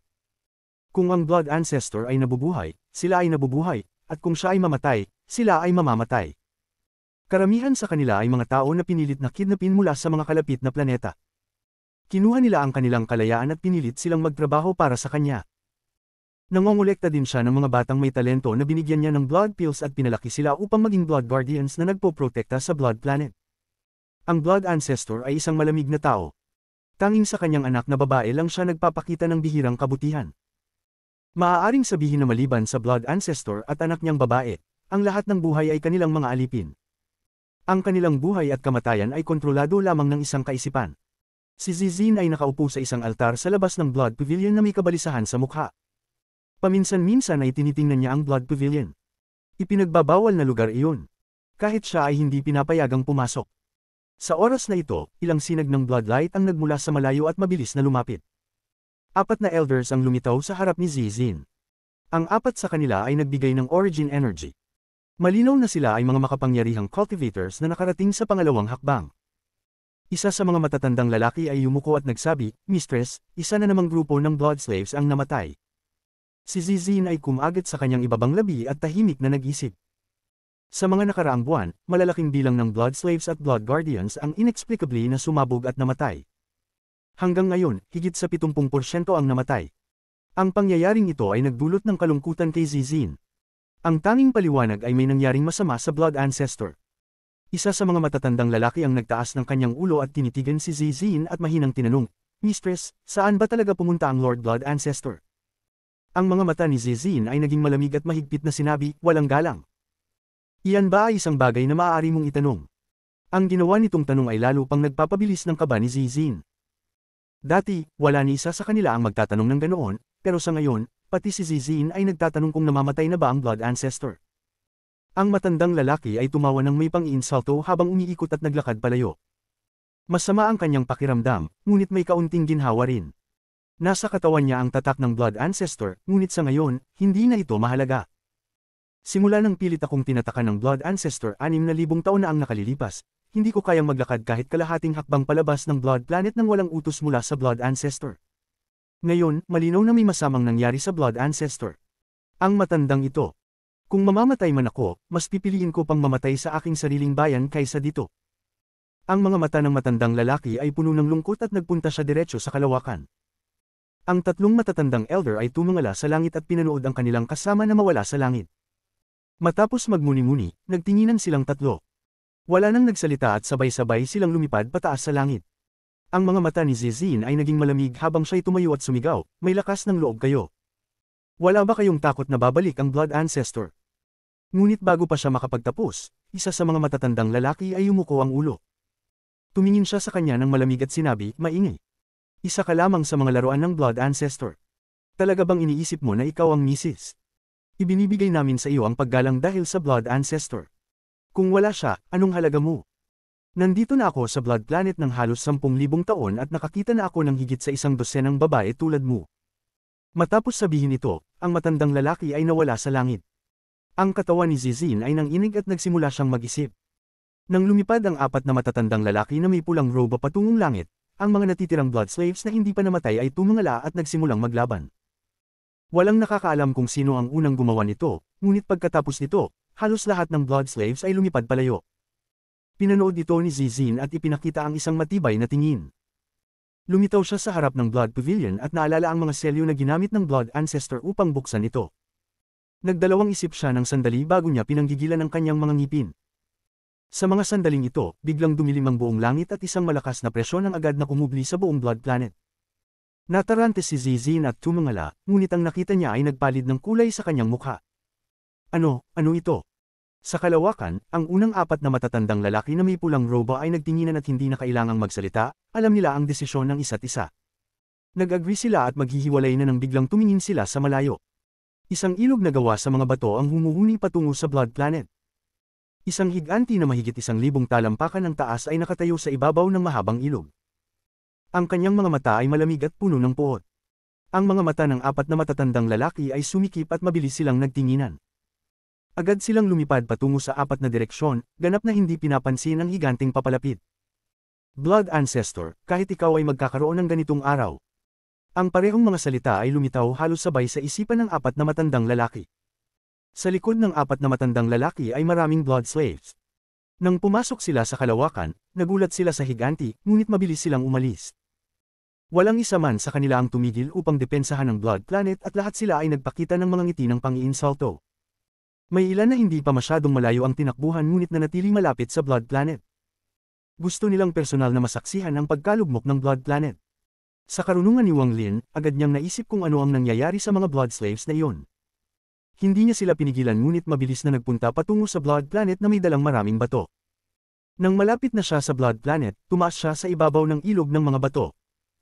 Ang bawat kamay niya ay humawak ng isang malaking bato na 100 talampakan ng haba at itinapon ito patungo sa Blood Planet. Isang malakas na tunog ang umalingaw nang magbanggaan ang 2 bato patungo sa Blood Planet tulad ng 2 meteor. Sa sandaling ang mga bato ay malapit sa planeta, isang blood light screen ang lumitaw at nagdulot sa 2 bato na mabasag. Ang mga mata ni Wang Lin ay naging mas malamig. Inilabas niya ang kanyang kamay at walang patid na itinapon ang mga bato patungo sa Blood Planet. Sa huli, iniunat ni Wang Lin ang kanyang mga kamay at ginamit ang kanyang spiritual energy upang hilahin ang buong ilog ng mga bato patungo sa Blood Planet. Maraming bato ang bumagsak. Kahit na malakas ang blood light screen, nang wala ang kontrol ng Blood Ancestor, ito ay limitado. Sa harap ng lakas ng kabataan ni Wang Lin na parang isang ancient god, bumuo ang blood light screen pagkatapos ng kalahating insenso. Maraming bato ang bumagsak sa Blood Planet. Tuwing babagsak ang isang bato, ang buong planeta ay nanginginig at isang pabilog na shockwave na nakikita sa mata ay agad na kumalat sa lahat ng direksyon. Ang mukha ni Zizin ay mapatla. Ang pagyanig ng lupa at ang mapaminsalang lakas ay nagdulot ng pagyugyug ng kanyang isip. Nakita niyang bumagsak ang malalaking bato mula sa langit, at ang bawat isa ay magdudulot ng matinding pagyanig sa lupa. Hindi niya kayang imahinasyon kung anong uri ng lakas at spells ang makagagawa ng ganitong bagay. Napaka-terrible, hinigpitin ni Zizin ang kanyang mga ngipin at isang takot ang damaloy sa kanyang katawan na parang isang malakas na alon. Tumingin siya sa Blood Pavilion sa harap niya habang ang kanyang mga kamay ay nagbuo ng mga seal na ginaya ang mga ginamit ng Blood Ancestor. Sa mga taon na siya ay nasa Blood Planet, lihim niyang inobserbahan ang mga hand signs na ginamit tuwing binubuksan ng Blood Ancestor ang pavilion at tinitiyak niyang natatandaan ito sa kanyang puso. Madalas siyang lihim na nagsasanay, ngunit hindi niya pinipilit ang Blood Pavilion bilang kanyang layunin. Ngayon na ang Blood Ancestor ay malapit ng mamatay, ang Blood Planet ay magulo, at isang banyagang puwersa ay umaatake, hindi na niya kailangang mag-alala. Ang kanyang mga kamay ay gumalaw ng mas mabilis at mas mabilis hanggang sa isang pulang liwanag ang lumabas mula sa Blood Pavilion. Isang malabong, pulang pasilyo ang lumitaw at ang mga mata ni Zizin ay punong-puno ng kagalakan. Sa sandaling ito, ang langit ay biglang dumilim muli at isang malaking anino ang sumakop sa kanya. Nagulat si Zizin at instinctively tiningnan ang langit. Ito ay nagdulot sa kanya upang magyelo sa takot. Sa langit, isang higanting 1,000 talampakan ng taas ay lumapit patungo sa kanya sa pamamagitan ng kalawakan. Ang kanyang malamig na tingin ay nakatoka diretso kay Zizin. Ang katawan ni Zizin ay nanginig. Nakita niyang sa likod ng higanti ay malalaking bato ang bumagsak patungo sa lupa. Isang malalim na takot ang sumak sa kanyang puso. Agad niyang ibinaba ang kanyang ulo upang tingnan ang Blood Pavilion at nagmamadaling pumasok sa pasilyo ng walang alinlangan. Ngunit, sa sandaling siya ay pumasok, isang matalim at malungkot na sigaw ang umabot mula sa kanyang bibig. Ang pulang liwanag mula sa pasilyo ay tumama sa kanya at ang kanyang katawan ay unti-unting nabulok. Ang berdeng usok ay lumabas mula sa kanyang katawan at kahit ang kanyang pinagmulan ng kaluluwa ay gumuho. Sa mata ni Wang Lin, ang katawan ng babae ay naging berdeng usok at inabsorb sa pulang pasilyo. Malupit na tiningnan ni Wang Lin ang Blood Pavilion. Iniabot niya ang kanyang kamay at kinuha ang Blood Pavilion kasama ang 100 talampakang lupa sa paligid nito. Sa mga sandaling ito, ang mga bato mula sa langit ay patuloy na bumabagsak at ang buong Blood Planet ay naging gulo. Hinawakan ni Wang Lin ang Blood Pavilion sa isang kamay at ang kanyang kabilang kamay ay gumawa ng kamao at pinaghampas ang lupa. Sa mga malalakas na tunog, ang Blood Planet ay naging mas hindi matatag. Ang mga alon ay kumalat at ang alikabok ay lumipad sa lahat ng direksyon. Sandali lamang ang lumipad si Wang Lin mula sa Blood Planet at nawala siya sa malayo. Wala ni isang Blood Slave o Blood Guardian ang sumubok na pigilan ito. Sa katunayan, karamihan sa kanila ay nagsalubong ng mga kamay sa direksyon kung saan naglaho si Wang Lin. Di nagtagal matapos umalis si Wang Lin, ang kanilang mga mata ay puno ng pagkalito. Parang nawala ang mga hindi nakikitang gapos, at ang lahat sila ay nagsimulang maghiwa-hiwalay upang bumalik sa mga bahay na matagal nilang hindi nakikita. Kabanata 766. Kayamanan na pinino ng langit. Ang pagkapinsala ng Blood Planet ay hindi nagdulot ng malaking alon sa Alliance Star System. Dahil sa sobrang kalayuan ng Blood Planet, wala ni isa mang nakapansin sa pangyayaring ito hanggang sa lumipas ang mahabang panahon. Ang orihinal na katawan ni Wang Lin ay umalis kasama ang Blood Pavilion. Habang lumilipad siya sa kalawakan, unti-unti niyang pinapaliit ang kanyang katawan hanggang maging kasing laki na siya ng isang normal na cultivator. Ang Blood Pavilion ay kanyang tinatakan at nilunok. Nang pumasok ito sa kanyang katawan, napalibutan ito ng kanyang spiritual energy. Ang Blood Pavilion ay kakaiba, kaya't nagdesisyon si Wang Lin na pag-aralan ito ng mabuti. Matapos makahanap ng isang rank 6 na cultivation planet, si Wang Lin ay palihim na pumasok. Nakakita siya ng isang lugar sa kalaliman ng planeta at nagtago roon. Ang koneksyon ng kanyang kaluluwa sa kanyang avatar ay naging mas matatag. Dapat ding banggitin na bagaman nakatanggap ng atensyon mula sa ilang makapangyarihang cultivators ang paglalakbay na ito, wala itong kaugnayan sa mga ancient gods. Sa katunayan, ang mga ancient gods ay matagal nang nawala. Sa All Heaven Star System, may isang piraso ng lupa na dahan-daang lumulutang sa walang katapusang kalawakan ng Thunder Celestial Realm. Sa mga sandaling iyon, ang malaking dami ng mga ulap na hindi dapat makita ay mabilis na nagsimulang magtipon patungo sa piraso, at sa loob ng mga ito ay may mga kalabit na tunog. Kaagad pagkatapos, isang kidlat ang lumabas mula sa mga ulap at tumama sa piraso. Agad na kumalat ang kidlat sa buong piraso, mabilis na natagpuan si Wang Lin na nasa komang estado, at pumasok sa kanyang katawan. Ang katawan ni Wang Lin ay biglang nanginig. Kaagad pagkatapos, maraming kidlat ang nagtipon at bumagsak sa lupa. Ito ang nagdulot ng muling pagyanig sa piraso at maraming mga bato ang nahulog mula sa gilid ng bangin. Pinagmamasdan ng Blood Ancestor ang piraso mula sa malayo. Malinaw niyang naramdaman ang kalahati ng kanyang katawan ng dugo na naruroon sa piraso, at ang energy ng pinagmulan sa loob ay mabilis na kinakalat. Ang nararamdamang ito ay nagpasimula sa kanya ng galit. Ito ang unang pagkakataon na nais niyang pumatay ng isang tao ngunit hindi sinasadya ay tinulungan pa niyang lumago ang taong iyon. Gayunpaman, natatakot siyang kumilos. Maingat niyang tinitigan ang mga ulap sa itaas ng piraso. Nararamdaman niyang ang lakas sa loob ng mga ulap ay unti-unting nagpapalakas at lumalaki. Ito ay divine retribution, hindi ko inisip na ang cultivation ng taong ito ay magdudulot ng divine retribution. Sa palagay ko, ang lakas ng kalangitan na pumasok sa Demon Spirit Land noong mga panahong iyon ay sanhi ng taong ito. Ang mga mata ng Blood Ancestor ay naging malamig. Mas malakas pa ang divine retribution, mas mabuti. Kung sasugod ako, matutulungan ko lang siya. Mas mabuti nang maghintay dito at panuulin siyang patayin ng divine retribution. Masaya na ako roon. Ang Blood Ancestor ay ngumisi habang nakatitig sa piraso at galit ang namutawi sa kanyang mga mata. Ang piraso ay tumigil sa paglalutang dahil sa pagharang ng mga ulap. Isang malaking dami ng ulap ang nagtipon at muling bumagsak ang isang kidlat sa piraso. Muling nayanig ang piraso at lalo pang nabasag ang mga gilid nito. Nagpatuloy ang prosesong ito sa loob ng isang buwan at patuloy na dumating ang mga kidlat. Nang tingnan ng Blood Ancestor, hindi na niya nakita ang mga gilid ng mga ulap. Umurong siya dahil ayaw niyang pukawin ang lakas ng divine retribution. May saya at galit sa kanyang puso habang bamulong siya, mas marami pa, mas mabuti. Dapat magtipon pa ang mga ulap at patayin si Wang Lin. Tanging sa ganoon ko lang matutunton ang galit ng matandang ito. Ang mga ulap ay patuloy na nagtipon. Ilang araw ang lumipas at hindi ilang mga ulap ang nasa itaas ng piraso, kundi pati na rin ang mga ulap ay nakapaligid dito. Ang piraso ay hindi na nakikita, at ang tanging makikita ay ang mga ulap. Sa mga sandaling iyon, parang tapos na ang paghahanda para sa Divine Retribution, at dumating na ito. Dahil dito, nagpakita ang mga kidlat mula sa mga ulap at tumama sa piraso. Ang kidlat ay hindi lang nagmula sa itaas, kundi mula sa lahat ng mga ulap na nakapaligid sa piraso. Malalakas na tunog ng kidlat ang umalingaw sa kalawakan. Ang piraso ay patuloy na bumagsak dahil sa kidlat mula sa mga ulap. Ang kidlat ay dumaan sa piraso at tumungo kay Wang Lin na nasa comatose state. Ang katawan ni Wang Lin ay nanginginig bawat beses na may kidlat na pumasok sa kanyang katawan, at walang katapusang kidlat ang pumasok sa kanyang katawan. Si Xu Liguo ay natakot at nagtatago na lamang sa loob ng Celestial Sword. Kahit isang kidlat na ito ay nakamamatay para sa kanya. Sa sandaling iyon, sa loob ng katawan ni Wang Lin, ang kapangyarihan ng matandang lalaki at ng Blood Ancestor ay magkakaroon ng epekto sa isa't isa. Karaniwan, ang prosesong ito ay magtatagal, ngunit ang patuloy na pagpasok ng mga kidlat sa kanyang katawan ay nagpapabilis sa prosesong ito. Ang energy ng pinagmulan sa kanyang katawan ay mabilis na tumaas. Hindi lang na hindi nakakasira ang kidlat mula sa Divine Retribution sa kanyang katawan, kundi ang mga benepisyo nito ay hindi matutumbasan. Gayunpaman, siya ay wala sa kanyang malay.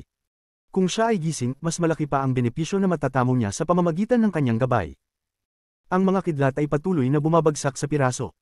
Parang ang piraso ay nasa isang pagan na ginawa ng langit at niluluto ng kidlat mula sa kalangitan. Ang ganitong klase ng pagluluto ay bihirang mangyari sa kasalukuyang cultivation world dahil kaunti lamang ang mga materyales na kayang makaligtas sa ganitong lakas ng kidlat mula sa langit. Kung mayroon man, ito ay kailangang mga piraso ng Thunder Celestial Realm. Ang lupain ito ay orihinal na bahagi ng Thunder Celestial Realm, at dumaan ito sa mga walang katapusang taon na napapalibutan ng Celestial Thunder. Bagaman gumuho ito pa rin ay bahagi ng Thunder Celestial Realm. Bagaman ang mga gilid ng piraso ay nababasag dahil sa walang katapusang pambobomba ng kidlat mula sa langit, ang gitna nito ay tumibay dahil sa kidlat na dumadaan dito. Maaari nating sabihin na habang ito ay pinapino ng Heavenly Thunder, ito ay unti-unting naging isang magical treasure. Ang kapangyarihan na nakapaloob sa piraso ay hindi matutumbasan dahil ang materyales nito ay hindi ordinaryo, ito ay piraso ng Celestial Realm. Kung iyon lang ang kaso, hindi ito magiging napaka-espesyal, ngunit hindi ito isang piraso na pinaamo ng mga cultivators, kundi pino ng langit. Unti-unting napansin ng Blood Ancestor ito at huminga siya ng malalim. Ang kanyang mga mata ay napuno ng kasakiman. Bihira lang ang mga yaman na kayang magtulak sa isang cultivator sa kanyang antas, ngunit nang matutunan niyang ang piraso ay unti-unting nagiging magical treasure, ang kanyang puso ay biglang nagsimulang magpumiglas. Ang mga benepisyo at pagkatalo ay tinutukoy ng tadhana. Masyado akong nawalan ngayon. Kung ang piraso ay pinino ng langit, ang lakas nito ay magiging ganap na iba. Maaari nitong ipakita ang tunay na kapangyarihan ng Celestial Realm. Ang yaman na ito ay inihanda para sa akin. Ang mga mata ng Blood Ancestor ay nagningning ng kasiyahan. Patuloy na bumabagsak ang kidlat, ngunit sa mga sandaling iyon, bigla na lamang na nawala ang lahat ng kidlat. Isang malaking pagbabago ang naganap sa loob ng mga ulap at isang kidlat na kulay itim ay nagsimulang magtipon sa loob ng mga ulap. Ang kidlat na ito ay ang tunay na Divine Retribution. Ito ay mabilis na nagtipon at dumaan patungo sa piraso.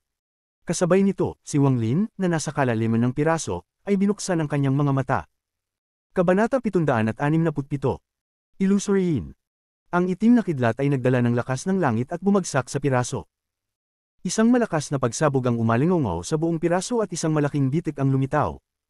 Sa kailaliman ng bitik, naroon si Wang Lin, na ngayon lamang nagmulat ng kanyang mga mata. Direktang bumagsak ang kidlat at mabilis na tumama kay Wang Lin. Bang! Ang katawan ni Wang Lin ay kumilos ng malakas. Ang kidlat ay pumasok sa kanyang katawan at dumaan sa kanyang katawan na parang isang bagyong dumaan. Gayunpaman, mabilis itong naapektuhan ng dugo at lakas mula sa misteryosong matandang lalaki. Ang tatlong lakas ay ginamit ang katawan ni Wang Lin bilang isang larangan ng labanan. Ang laban ay nagdulot ng malalakas na mga tunog, at sa huli, ito ay naging isang malaking halaga ng pinagmula na enerhiya na bumalat sa kanya.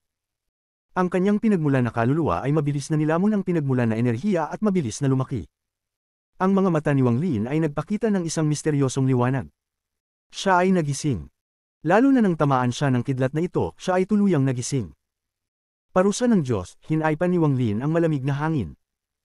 Naalala pa niya ang parusa ng Diyos noong nasa Demon Spirit Land siya. Ngayon na muling hinaharap ito, kumikislap ang kanyang mga mata. Sa oras na siya ay magising, napansin niya ang kaguluhan sa loob ng kanyang katawan. Kung walang parusa ng Diyos, tiyak na sumabog na ang kanyang katawan. Tamaga ang pagdating ng parusang ito. Ang mga mata ni Wang Lin ay kumislap. Ito ang unang pagkakataon na natuwa siya sa pagdating ng parusa ng Diyos.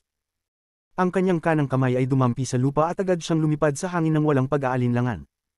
Ang celestial sword sa kanyang tabi ay agad na sumigaw, Master, Master, isama mo ako.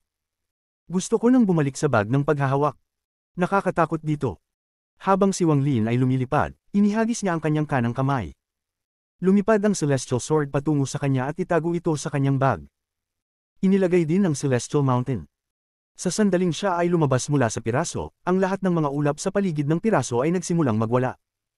Sa ilalim ng matinding galaw na ito, isang parusa ng Diyos na mas malakas pa kaysa noong sa Demon Spirit Land ang lumitaw. Sa ilalim ng lakas ng langit na ito, naramdaman ni Wang Lin na parang may isang malaking kamay na bumabagsak mula sa langit at pinipiga siya. Ang mga tunog ng pumutok ay nagmula sa loob ng kanyang katawan.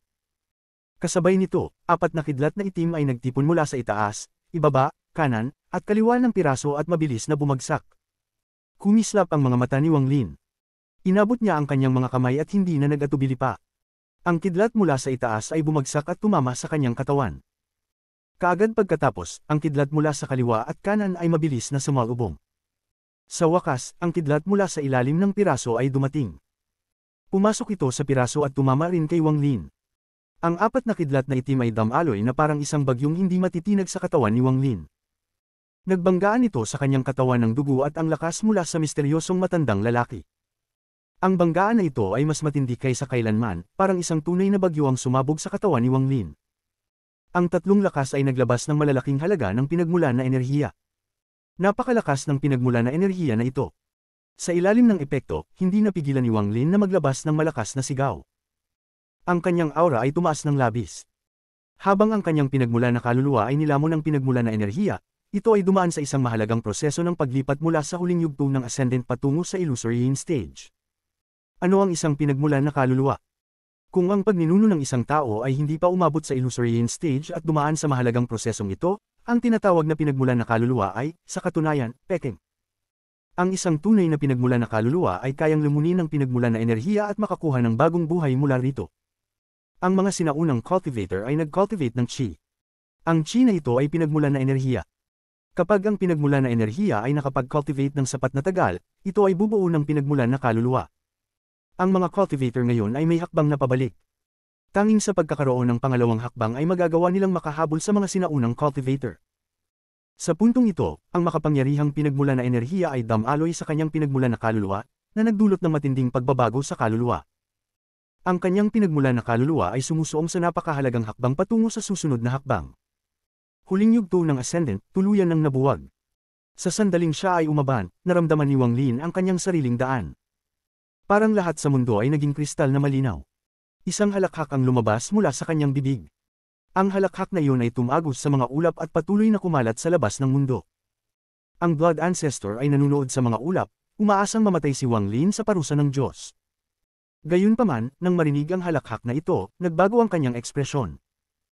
Illusory, ang ekspresyon ng Blood Ancestor ay naging malungkot at sinabi, mukhang ang kalahating katawan ng aking dugo na iyon ay naglalaman ng sapat na pinagmulan na enerhiya para pansamantalang mapigilan siya ng parusa ng Diyos at marating ang illusory stage, ngunit hindi pa sapat ito. Habang nagsasalita siya, nagbago ang kanyang ekspresyon at tumitig sa mga ulap na dumadaloy sa harap niya. Patuloy pa ring umaakyat.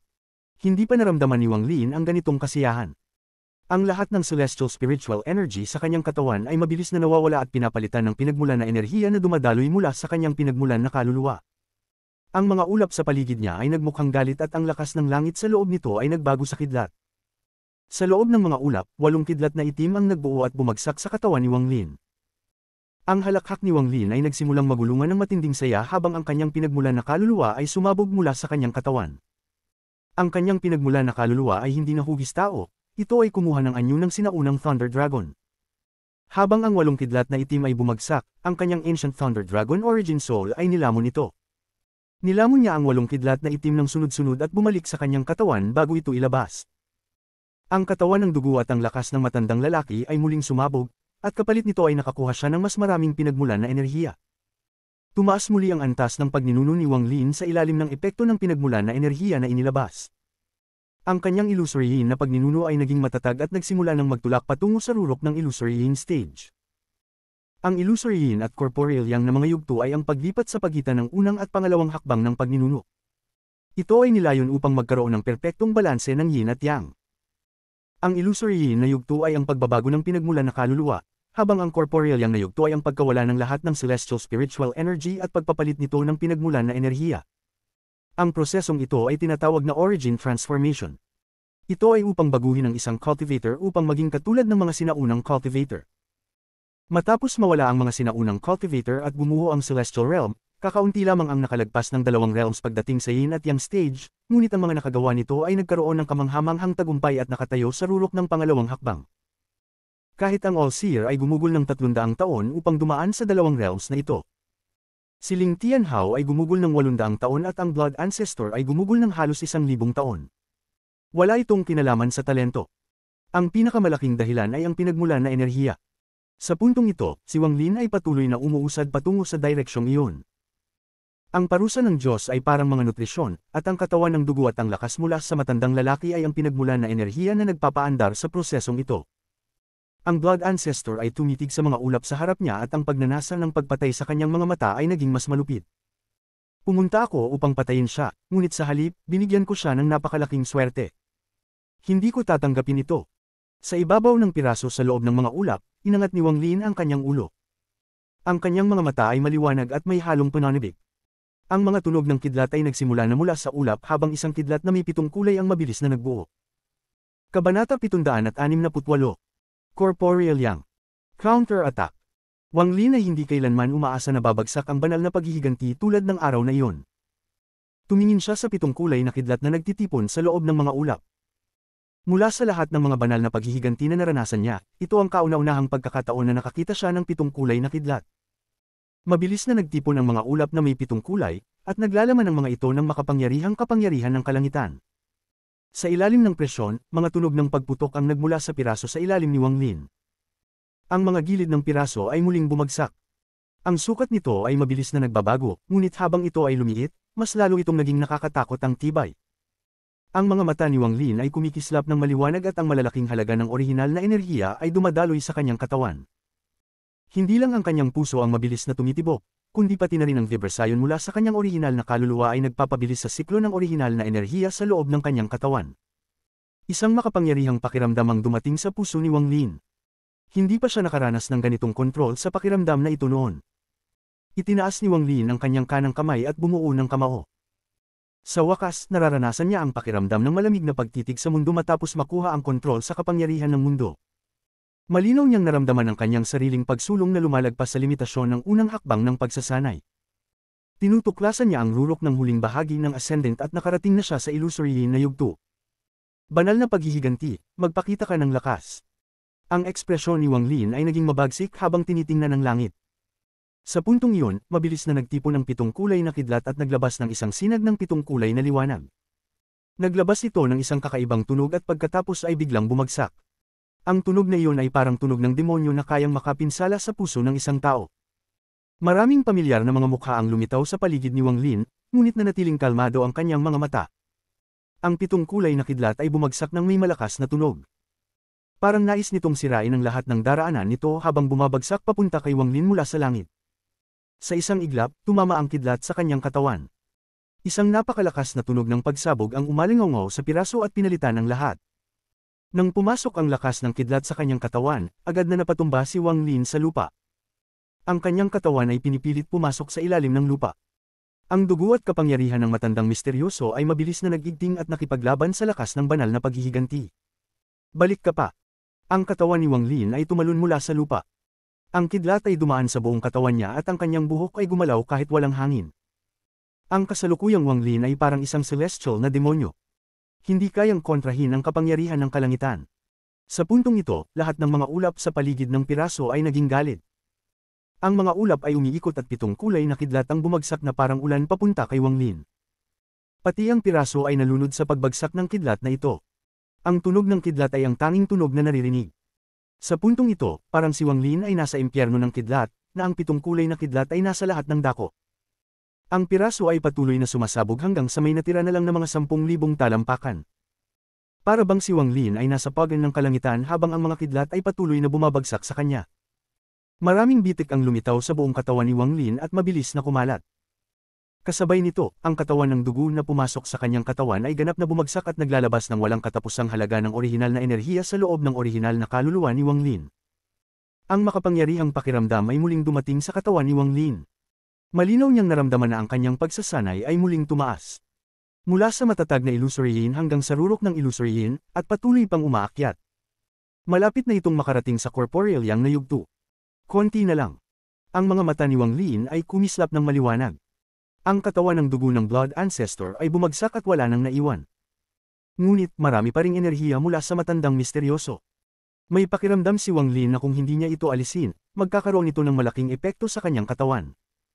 Ang mga mata ni Wang Lin ay puno ng desisyon. Ang landas ng kanyang pagsasanay ay puno ng panganib. Ang yaman ay makakamtan lamang kung may pagtangkilik sa panganib. Ngayon, mayroon lamang isang landas na tatahakin. Si Wang Lin ay tumalan pataas at tumira patungo sa ulap sa langit na parang isang palaso. Ito ang kauna-unahang pagkakataon na aktibong umatake si Wang Lin. Hindi na siya nagpapasakit na lang sa banal na paghihiganti kundi siya na ang umatake. Diretso siyang tumalon papasok sa ulap, binuksan ang kanyang mga braso, at walang awa niyang ininom ang hangin.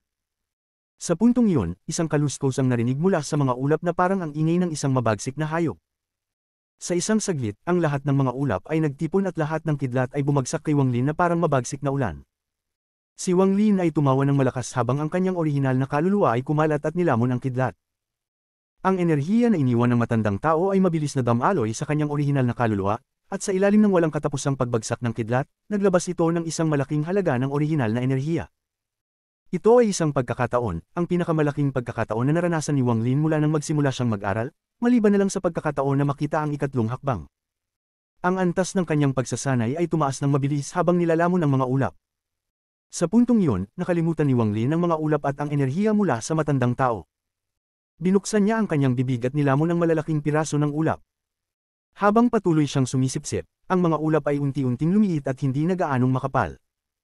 Naging manipis na ito na kahit ang Blood Ancestor ay malinaw na nakikita si Wang Lin.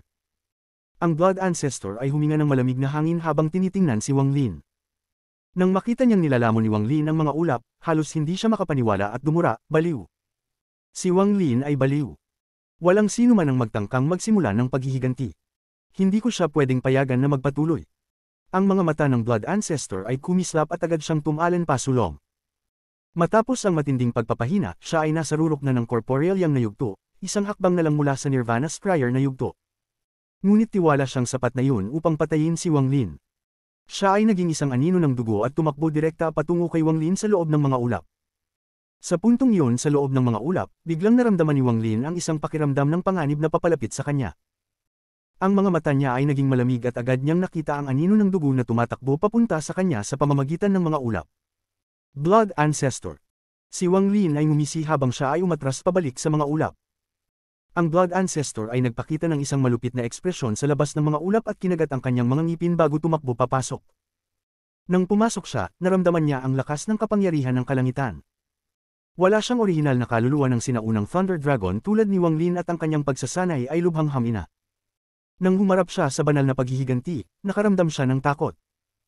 Gayunpaman, wala nang nararamdaman siya ngayon kundi ang pagsabog ng kagustuhan na patayin si Wang Lin. Nagbuga siya ng malamig na hininga habang tumatakbo papasok.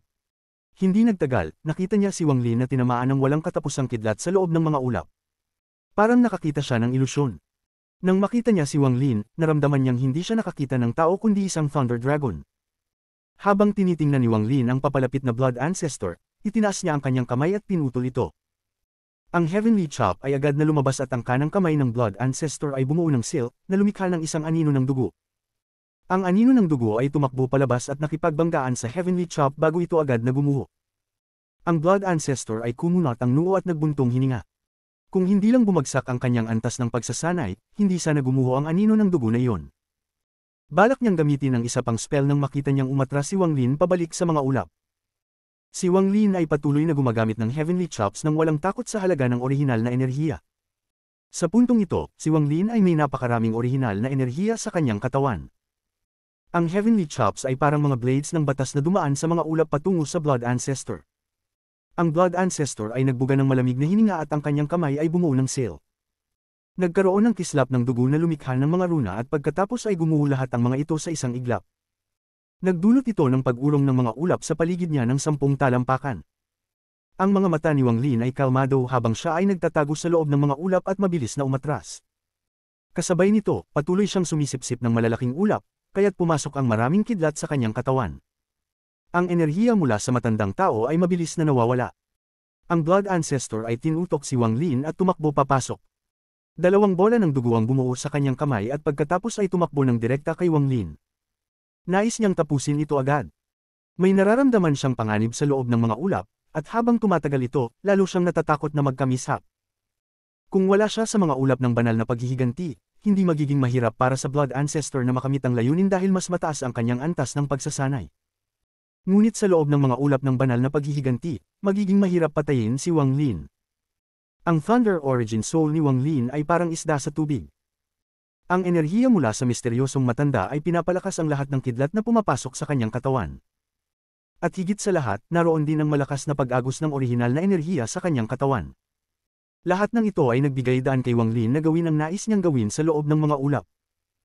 Harapin man ang Blood Ancestor sa pagsunod, si Wang Lin ay dumadaan sa mga ulap habang patuloy na nilalamon ang kidlat at sinisipsip ang mga ulap.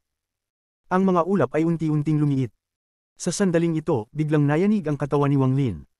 Ang enerhiya mula sa matandang lalaki ay ganap na nawala, kaya wala ng kaguluhan sa loob ng kanyang katawan, tanging ang orihinal na enerhiya na lamang. Dahil sa epekto ng malakas na orihinal na enerhiya, ang antas ng pagsasanay ni Wang Lin ay tumaas ng mabilis. Sa isang iglap, nalampasan niya ang tuktok ng Illusory Yin stage at pumasok sa Corporeal Yang stage. Hindi natapos dito. Habang ang orihinal na enerhiya ay nilamon ng kanyang orihinal na kaluluwa at ang lahat ng espiritual na enerhiya ng langit ay nawala sa kanyang katawan, muling tumaas ang kanyang antas ng pagsasanay. Mula sa pagpasok lamang sa Corporeal Yang stage, naging matatag na siya dito. Ang pagbabago sa katawan ni Wang Lin ay nagdulot ng malaking pagbabago sa ekspresyon ng Blood Ancestor. Ramdam niya ang pagkalas ng balahibo sa kanyang ulo. Hindi ko siya pwedeng hayaan magpatuloy. Kung hinayaan ko siyang magpatuloy, baka marating pa niya ang unang yugto ng Nirvana Scryer. Ang mga mata ng Blood Ancestor ay namumula. Habang pinapanood niya ang Divine Retribution, inadjust niya ang kanyang katawan at nabuo na niya ang laman. Isang mas malakas na pakiramdam kaysa dati ang pumuno sa katawan ni Wang Lin. Ang kanyang mga mata ay kumislap na parang mga sulo at naramdaman niyang may kontrol siya sa buong mundo. Huminga siya ng malalim habang papalapit ang Blood Ancestor. Pagkatapos ay inilagay niya ang kanyang daliri sa pagitan ng kanyang mga kilay, pinapayagan ng kanyang orihinal na kaluluwa na lumabas. Bumagsak ang kanyang katawan mula sa mga ulap ngunit ito ay pinatnubayan ng isang spell. Pagbagsak ng kanyang katawan, agad itong umupo upang magtulungan. Pagkatapos mag-charge mula sa kanyang katawan, ang orihinal na kaluluwa ni Wang Lin ay naging isang sinaunang Thunder Dragon na mahigit 1,000 talampakan ng haba. Siya ay mukhang nakamamangha sa loob ng mga ulap ng Divine Retribution. Blood Ancestor, dahil ikaw na ang nagdala sa sarili mo sa akin, sana ay matupad mo ang aking kahilingan. Kabanata 769. Kumpiyansa. Ang sinaunang Thunder Dragon ay ipinanganak mula sa kidlat. Sa kasalukuyan, kumikislap ito sa loob ng mga ulap ng Divine Retribution. Ang mga iniisip nito ay umuugong sa paligid tulad ng tunog ng kidlat. Biglang lumawak ang mga mata ng Blood Ancestor. Sa sandaling gumalaw ang orihinal na kaluluwa ni Wang Lin, ang lahat ng mga ulap ay humihip at kumalat ang lakas ng Divine Retribution. Di nagtagal, lumitaw mula sa mga ulap ang sinaunang Thunder Dragon na orihinal na kaluluwa ni Wang Lin, na sinundan ng hindi mabilang na mga kidlat. Ikaw ay naghahanap ng kamatayan. Ang ekspresyon ng Blood Ancestor ay naging malungkot habang mabilis siyang umatras. Inihagis niya ang dalawang bola ng dugo sa kanyang mga kamay at sumigaw, Blood Explosion. Isang malakas na pagsabog ang nangyari, at kumalat ang isang malakas na puwersa. Ang sinaunang Thunder Dragon na orihinal na kaluluwa ni Wang Lin ay agad na nawala. Ngunit, hindi nag-relax ang Blood Ancestor at naging mas maingat pa. Hindi mabilang na mga kidlat ang nabuo sa lugar kung saan nawala ang orihinal na kaluluwa ni Wang Lin. Ang mga ito ay umulan sa Blood Ancestor mula sa lahat ng direksyon ng parang baliw. Gusto mong makuha ang aking katawan ng dugo. Pinapalakas mo ang iyong sarili. Ang mga mata ng Blood Ancestor ay kumitid habang ang kanyang kamay ay bumuo ng isang seal at ang liwanag ng dugo ay bumalat sa kanyang katawan. Ang ulan ng kidlat ay hindi pumasok sa liwanag ng dugo ngunit umikot dito. Nagulat ang Blood Ancestor. Nagbago ang kanyang ekspresyon nang mapansin niyang may mali, ngunit huli na. Ang Divine Retribution Thunder na sumusunod kay Wang Lin ay bumagsak ng parang baliw patungo sa Blood Ancestor. Wang Lin. Kumagat ang ngipin ng Blood Ancestor habang ang liwanag ng dugo ay kumislap ng maliwanag at agad na itinulak ang orihinal na kaluluwa ni Wang Lin pabalik. Gayunpaman, sa proseso, ang mga kidlat ng Divine Retribution ay patuloy na bumagsak. Dumaan ang mga ito sa orihinal na kaluluwa ni Wang Lin at diretsyong tumama sa Blood Ancestor. Mabilis siyang umatras at nais niyang lisanin ang ulap ng Divine Retribution. Senior Blood Ancestor, nasira na ang iyong Blood Planet, at pati na rin ang iyong concubine na si Zizin ay namatay matapos kang ipagkanulo. Ang Divine Sense ni Wang Lin ay Yumeko, na nagdulot ng mas malungkot na ekspresyon sa mukha ng Blood Ancestor. Gayun din, medyo interesting ang iyong Blood Pavilion. Ang boses ni Wang Lin ay mula sa kawalan. Pinapatay mo ako dito, ngunit naisip ko kung alam mo na kapag bumalik ang iyong anak na si Yao Zizo sa Blood Planet, magiging parang tupa na pumapasok sa bibig ng tigre. Mula nang unang makita ni Wang Lin ang Blood Ancestor pagkatapos magising, hindi na niya nakita si Yao Zizo. Imposibleng maprotektahan siya mula sa pagbagsak ng storage space. Inisip ni Wang Lin na ang pinakaposibleng senaryo ay na si Yao Zizo ay na-resurrect na sa tulong ng Blood Ancestor. Ang mga salita ni Wang Lin ay parang isang hindi nakikitang Divine Retribution na tumama sa puso ng Blood Ancestor. Ang kanyang orihinal na kaluluwa ay nasaktan na mula kanina, kaya sa ilalim ng hindi matatag na kalagayan, siya ay nagulat. Si Yao Zizo ang kanyang kahinaan. Wang Lin. Habang ang isipan ng Blood Ancestor ay kumikilos, ang liwanag ng dugo sa paligid niya ay nagsimulang kumislap, na nagpapakita ng mga palatandaan ng hindi pagkatatag. Isang pagtawa ang Yumeko at agad ang lugar kung saan matatagpuan ang orihinal na kaluluwa ni Wang Lin ay naging hindi mabilang na mga kidlat. Ang mga kidlat ay nagmamadaling tumungo sa Blood Ancestor mula sa lahat ng direksyon. Tumchuan pito sila sa liwanag ng dugo at tumagos diretsyo sa katawan ng Blood Ancestor. Sa sandaling ito, ang Divine Retribution ay bumagsak ng parang baliw, at mayroon pang 7 kulay na mga kidlat na halo-halo. Ang orihinal na kaluluwa ng Blood Ancestor ay naglabas ng isang mabagsik na sigaw at nais tumakas. Gayunpaman, ang orihinal na kaluluwa ni Wang Lin ay nasa loob na ng kanyang katawan, at nagsimula silang maglaban sa buhay at kamatayan. Ang dalawa ay nakipaglaban sa katawan ng Blood Ancestor bilang lugar ng labanan. Orihinal, hindi mahina ang orihinal na kaluluwa ng Blood Ancestor. Gayunpaman, kinuha ng misteryosong matanda ang kalahati ng kanyang orihinal na kaluluwa. Nang makatagpo siya kay Wang Lin, siya ay malubhang nasugatan muli. Ngunit kahit na pagkatapos ng lahat ng ito, ang orihinal na kaluluwa ng Blood Ancestor ay mas malakas pa rin kaysa kay Wang Lin. Gayunpaman, ang orihinal na kaluluwa ni Wang Lin ay puno ng orihinal na enerhiya at kakapasan lang sa corporeal yang stage. Ngunit ang pinakamahalagang bahagi ay hindi si Wang Lin ay hindi sinusubukang sakupin ang katawan ng Blood Ancestor. Siya ay nakatuon lamang sa pag-ikot sa Blood Ancestor upang hindi ito makalabas sa mga ulap. Ito ang nagbigay daan upang magkaroon siya ng pantay na laban. Kailangan mamatay ang Blood Ancestor. Kung hindi siya mamatay, ang mamatay ay siya. Naiintindihan ito ni Wang Lin ng mabuti, at kaya't handa siyang panatilihin ang Blood Ancestor sa loob ng mga ulap sa lahat ng halaga, upang patayin siya gamit ang lakas ng Divine Retribution. Ngunit malapit nang mawala ang Divine Retribution at hindi na ito kasing lakas tulad ng dati.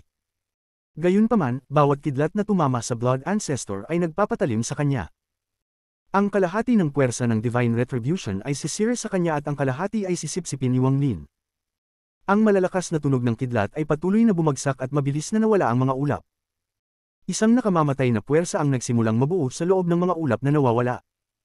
Nang ang huling kidlat ay nabuo, agad nitong sinipsip ang lahat ng natitirang ulap at bumagsak ng may kasamang malakas na tunog.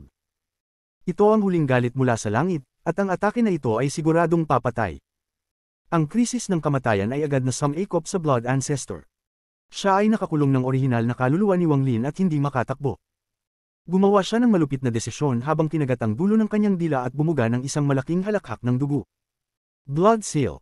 Ang dugo ay mabilis na bumuo ng isang malaking seal na bumagsak sa kanyang katawan tulad ng isang lambat. Nang bumagsak ang lambat, nagliwanag ng pula mula sa pagitan ng mga kilay ng Blood Ancestor.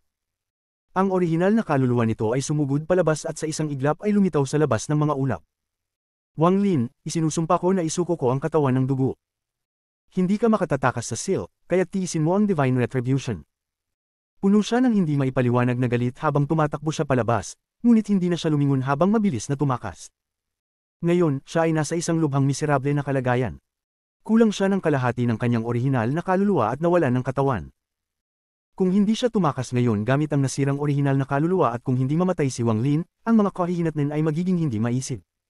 Nararamdaman niyang pagsisisi. Kung tinanggap lamang niya ang pangako ni Wang Lin, maaari niyang mailigtas si Yao Zizu at hindi makarating sa ganitong kalagayan. Ngunit, ngayon huli na. Ang orihinal na kaluluwa ni Wang Lin ay nakalok sa katawan ng Blood Ancestor ng Blood Seal, ngunit hindi siya nagnanais na tumakas. Ang orihinal na kaluluwa ni Wang Lin ay naging aktibo habang bumabagsak ang Divine Retribution. Ang malalakas na tunog ng kidlat ay mabilis na kumalat sa paligid. Nabali ang Blood Seal at ang katawan ng Blood Ancestor ay naging mga piraso. Pinilit na mailabas ang orihinal na kaluluwa ni Wang Lin, at pagkatapos ay naging isang sinaunang Thunder Dragon na umungal sa langit. Ang ulap ay ganap nang nawala at ang Divine Retribution ay naglaho. Ang orihinal na kaluluwa ni Wang Lin ay kinuha ang katawan ng Blood Ancestor pabalik sa fragment. Ang fragment na ito ngayon ay may lamang 1,000 talampakan ng haba. Hindi na ito mukhang fragment, kundi isang malaking stamp. Nang bumalik ang orihinal na enerhiya sa kanyang katawan, binuksan ni Wang Lin ang mga mata at isang malakas na aura ang sumabog mula sa loob ng kanyang katawan. Huminga siya ng malalim at inilagay ang katawan ng dugo. Kasabay nito, tinitingnan niya ang stamp sa ibaba niya. Ang mga mata niya ay kumislap at tinamaan niya ang lupa gamit ang kanyang kamay. Agad na nayanig ang fragment, at pagkatapos ay nagsimulang lumiit hanggang maging kasing laki ng isang butil ng buhangin at nalunok ito ni Wang Lin. Pagkatapos, lumipad siya sa kawalan habang tumatawa.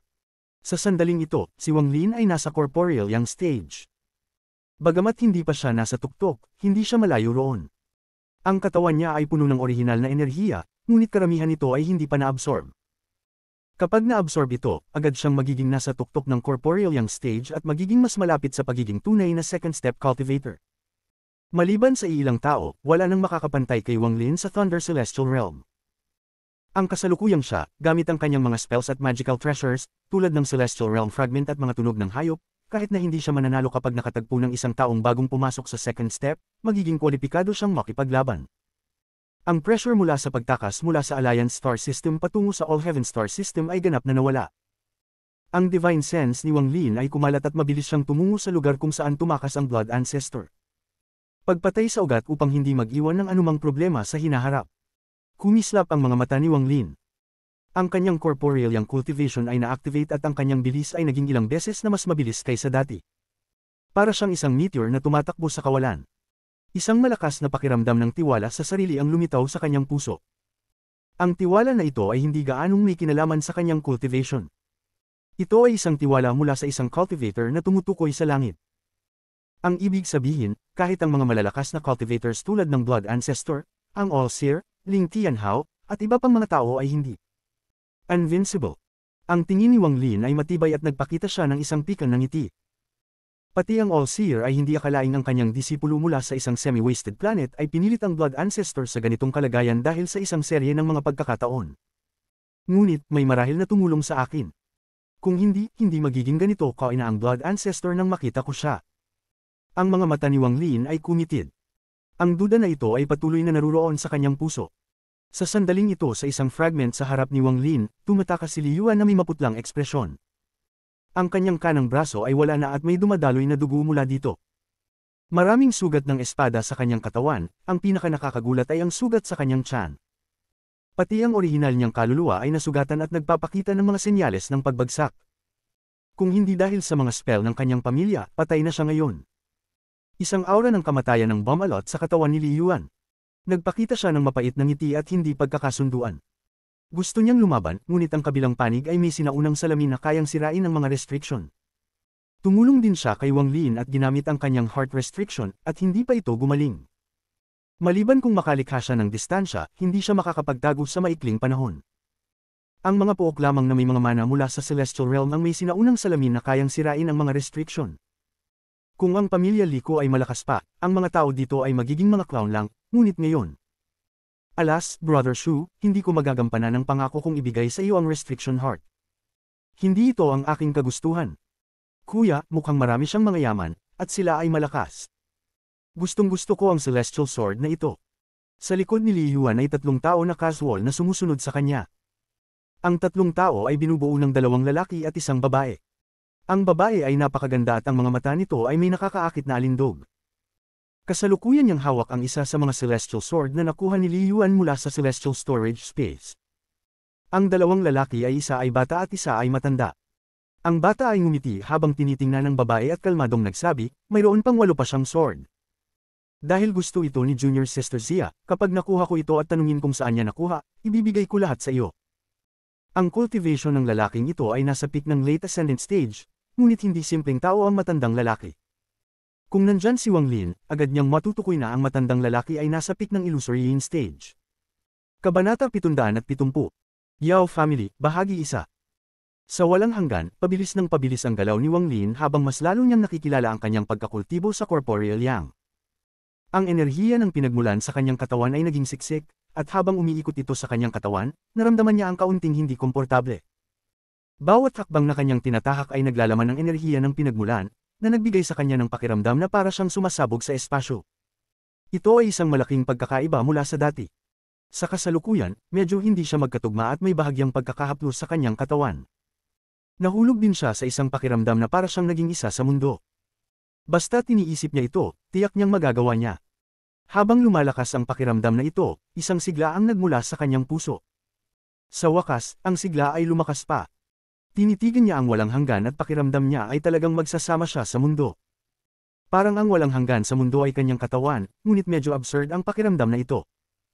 Ang kalmado at mahinahong isipan ni Wang Lin ay nagsasabi sa kanya na imposibleng mangyari ito, ngunit ang pakiramdam mula sa kanyang katawan at pinagmulan ng kaluluwa ay tila tunay. Nagliliwanag ang kanyang mga mata, at pagkatapos mag-isip ng sandali, pinakawalan ni Wang Lin ang kanyang rason. Isinara niya ang kanyang mga mata at ginamit ang pakiramdam mula sa kanyang pinagmulan ng kaluluwa upang maglakad ng isang hakbang. Nang maglakad siya ng hakbang, ang walang hanggan ay biglang yumanig. Para bang ang walang hanggan ay isang lawa ng tubig, at ang hakbang ni Wang Lin ay nagdulot ng hindi mabilang na mga alon na kumalat sa lawa. Kasabay nito, nagsimula ring mag-ikot ang enerhiya ng pinagmulan ni Wang Lin. Kumalat ito sa paligid ng kanyang katawan at nagsimulang mag-isa sa mundo, na bumuo ng isang misteryosong koneksyon. Sa sandaling iyon, nawala si Wang Lin. Mayroong isang spell na mas mabilis pa kaysa sa instant na paggalaw sa nascent soul stage, at higit pa sa teleportation sa ascendant stage, at may mga teknik ng paggamit ng hindi mabilang na mga mas mataas na teleportasyon ng sabay-sabay. Ngunit ang spell na ito ay mas mabilis pa. Ang spell na ito ay tinatawag na spatial bending. Ito ay isang spell na kayang gamitin lamang ng mga sinaunang nag-aaral kapag nakabuo sila ng kanilang pinagmulan ng kaluluwa. Sa kasalukuyang mundo ng pagkakultibo, ang mga nasa Nirvana Scryer stage lamang ang kayang gumamit ng spell na ito. Hindi lahat ng second step cultivator ay kayang maunawaan ang spell na ito. Wala itong kinalaman sa talento kundi sa pangunawa ng enerhiya ng pinagmulan. Habang mabilis na tumatakbo ang Blood Ancestor ng hindi mabilang na kilometro mula sa lugar kung saan nawala si Wang Lin, bumaba ang kanyang level ng pagkakultibo sa corporeal yang stage, kaya hindi siya makagamit ng maraming spell. Sa kasalukuyan, ang kanyang pinagmulan ng kaluluwa ay nasira din, na naging sanhi upang siya ay hamina pa. Wang Lin, kapag nakabawi ako, isusumpa kong papatayin kita. Ang Blood Ancestor ay gumagalaw ng mabilis at para siyang isang anino na dumadaan sa walang hanggan. Matapos ang matagal na panahon, nakapagpahinga siya at binanggit, hindi na siguro makakahabol si Wang Lin sa akin. Kailangan ko maghanap ng lugar at gamitin ang lihim na paraan upang maibalik ang aking pagkakultibo sa Nirvana Scryer stage sa lalong madaling panahon. Matapos mag-isip ng sandali, nagdesisyon ang Blood Ancestor. Ngunit sa mga sandaling iyon, nagbago ang kanyang ekspresyon at nagsimula siyang tumakas muli ng walang anumang pag-aalinlangan. May isang ripple sa likod niya at lumabas si Wang Lin. Nang matapakan ni Wang Lin ang kanyang kanang paa, nagbukas ang kanyang mga mata. Sa distansya, ang Blood Ancestor ay halos mawala ng ulirat at ganap na nagulat. Spatial bending. Hindi pa naaabot ng taong ito ang Nirvana Scryer stage, paano siya nakapaggamit ng spell na tanging mga second step cultivators lamang ang kayang gamitin? Hindi pwede. Ang Blood Ancestor ay mabilis na tumakas at ramdam niya ang mapait na pakiramdam sa kanyang puso. Madalas sinasabi na ang mga kayang tumawid mula sa yin at yang stage ng isang bagyong hakbang ay karaniwang nasa tuktok ng second step. Posible kaya itong totoo, ang Blood Ancestor ay nagulat sa ideyang ito. Bago pa siya bumaba sa kanyang pagkakultibo, nakita niyang damaykit lamang siya sa gilid ng spell na hindi matutunan, kundi maunawaan lang. Ayon sa kanyang nalalaman, hindi pa rin lubusang nauunawaan ni Ling Tianhao ang spell na ito. Para sa mga tulad nila, ang spell na ito ay isang bagay na malapit ng maging spell ng third step. Ang unang pagkakataon na nakaramdam ng takot ang Blood Ancestor kay Wang Lin, ito ay dahil sa nakita niyang pagbabago kay Wang Lin. Naitala niya kung paano si Wang Lin ay mula sa pagiging isang peak late stage ascendant cultivator hanggang sa ngayon. Talaga yatang swerte itong batang ito. Oo, tiyak na swerte siya na nagagamit niya ang spatial bending. Ang Blood Ancestor ay ramdam ang sobrang pagkabigo. Hindi siya lumingon habang patuloy na tumatakas. Nang binuksan ni Wang Lin ang kanyang mga mata, ang kanyang mga mata ay nagbigay ng kaliwanagan. Medyo nalilito pa siya sa kung anong nangyari kanina. Para sa kanya, parang itinapak lang niya ang kanyang kanang paa at pagkatapos ay napunta na siya rito. Gayunpaman, sa prosesong ito, parang nakapasok siya sa daanan ng oras at ang lahat ay dumaan sa kanya. Nang tumupak ang kanyang paa, nandoon na siya at nasa harap niya ang Blood Ancestor na hinahabol niya. Hindi ko nga nakalok ang aking divine sense sa kanya. Ang tanging mayroon akong intensyon ay patayin siya at sa hindi inaasahan, lumagpas ako sa isang di mabilang na distansya para makarating dito. Hindi tinuloy ni Wang Lin ang paghahabol sa naglalahong anyo ng Blood Ancestor. Tahimik niyang iniisip ang pakiramdam na naramdaman niya kanina. Kumpara sa paghahabol sa Blood Ancestor, alam ni Wang Lin na ang pag-unawa sa pakiramdam na iyon ay mas mahalaga. Ang oras ay tila gumagalaw ng dahan-dahan, ngunit parang nagsimula itong magmadali. Pagkalipas ng kalahating insenso ng oras, nagbigay liwanag ang mga mata ni Wang Lin. Tumingin siya sa walang hanggan at itinapak ang kanyang kanang paa at tumungtong forward. Sa isang hakbang, muling nagpakita ang ripple, ngunit nanatili ang kanyang katawan. Hindi muling lumabas ang pakiramdam ng kanyang katawan na maging isa sa mundo. Nakakunot ang noo ni Wang Lin. Tinitigan niya ang direksyon kung saan tumakas ang Blood Ancestor at nagsimula siyang maghabol. Ang paghahabol sa Blood Ancestor ay isang dahilan lang, ngunit sa mga sandaling iyon, mas mahalaga kay Wang Lin na makuha muli ang pakiramdam ng pagsasanib sa mundo. Nang maisip ni Wang Lin kung ano ang nangyari kanina, bigla siyang napahinto ng mabilis. Kung matutunan ko ang ganitong klase ng spell, ibig sabihin ba, magiging invisible at walang anyo ako? Ang mga mata ni Wang Lin ay nagbigay ng kakaibang liwanag habang siya'y lumalapit. Habang lumilipas ang oras, mas mabilis siyang gumagalaw hanggang sa maging parang isang sinag ng liwanag na dumaan. Ang pakiramdam ng pagsasanib sa mundo ay muling pumasok sa puso ni Wang Lin. Pinigil niya ang kanyang kagalakan at nagsimulang unawain ito. Gayunpaman, ang ganitong pakiramdam ay sobrang ethereal at hindi kayang lubos na masterin. Nang magsimulang mawala ang pakiramdam, nagbuntong hininga si Wang Lin. Ang Blood Ancestor ay lumabas sa kanyang isipan at isang hakbang lang, nawala siya. Ang tumatakbong Blood Ancestor ay nakaramdam ng hindi kanais-nais na pakiramdam sa kanyang puso. Hindi ito kasing lakas ng pakiramdam nang humarap siya sa ninuno ng pamilya Yao. Sa mga sandaling iyon, nagbago ang ekspresyon niya at mabilis siyang umatras ng walang pag-aalinlangan. Ngunit sa sandaling ito, ang anino ng isang whip ay dumaan mula sa walang hanggan at walang awa na hamampas sa kanya. Ang mga kamay ng Blood Ancestor ay bumuo ng isang seal upang lumikha ng isang sinag ng pulang liwanag na sumalungso sa whip, pagkatapos ay mabilis na umatras. Nagpakita ng ripple sa likod ng whip at lumabas si Wang Lin mula dito. Ang puso ng Blood Ancestor ay gumalaw. Ang tanawin sa harap niya ay yumanig sa kanyang pananaw. Matapos makita si Wang Lin na gumamit ng spatial bending ng 2 beses sunod-sunod, hindi na niya kayang magsinungaling sa sarili na ito ay isang pagkakataon lang. Matapos lumabas si Wang Lin, tumungo siya at itinuro ang kanyang daliri sa langit. Biglang lumitaw ang isang ilog ng mundo ng patay, na puno ng matalim at galit na mga sigaw na umuukit sa walang hanggan. Ang ilog ng mundo ng patay ay iba sa dati. Ang kasalukuyang ilog ng mundo ng patay ay puno ng enerhiya ng pinagmulan. Maliwanag na habang lumalakas si Wang Lin, pati na rin ang mga spell ay magbabago sa kanilang pinagmulan. Tinitigan ni Wang Lin ng malamig na tingin ng Blood Ancestor at malumanay na sinabi, enerhiya ng pinagmulan, ilog ng ilalim ng mundo. Sa isang iglap, ang ilog ng ilalim ng mundo ay yumanig at nagsimulang mag-extend ng walang hanggan, parang papalitan na nito ang buong mundo. Pinalibutan nito ang lahat, kabilang si Wang Lin at ang Blood Ancestor. Puno ng walang hanggan ng enerhiya ng pinagmulan ng mundo at nagsimulang magtipon ang mga kaluluwang puno ng puot bago sila lahat nagsimula magsalubong at sumugod patungo sa Blood Ancestor mula sa lahat ng direksyon.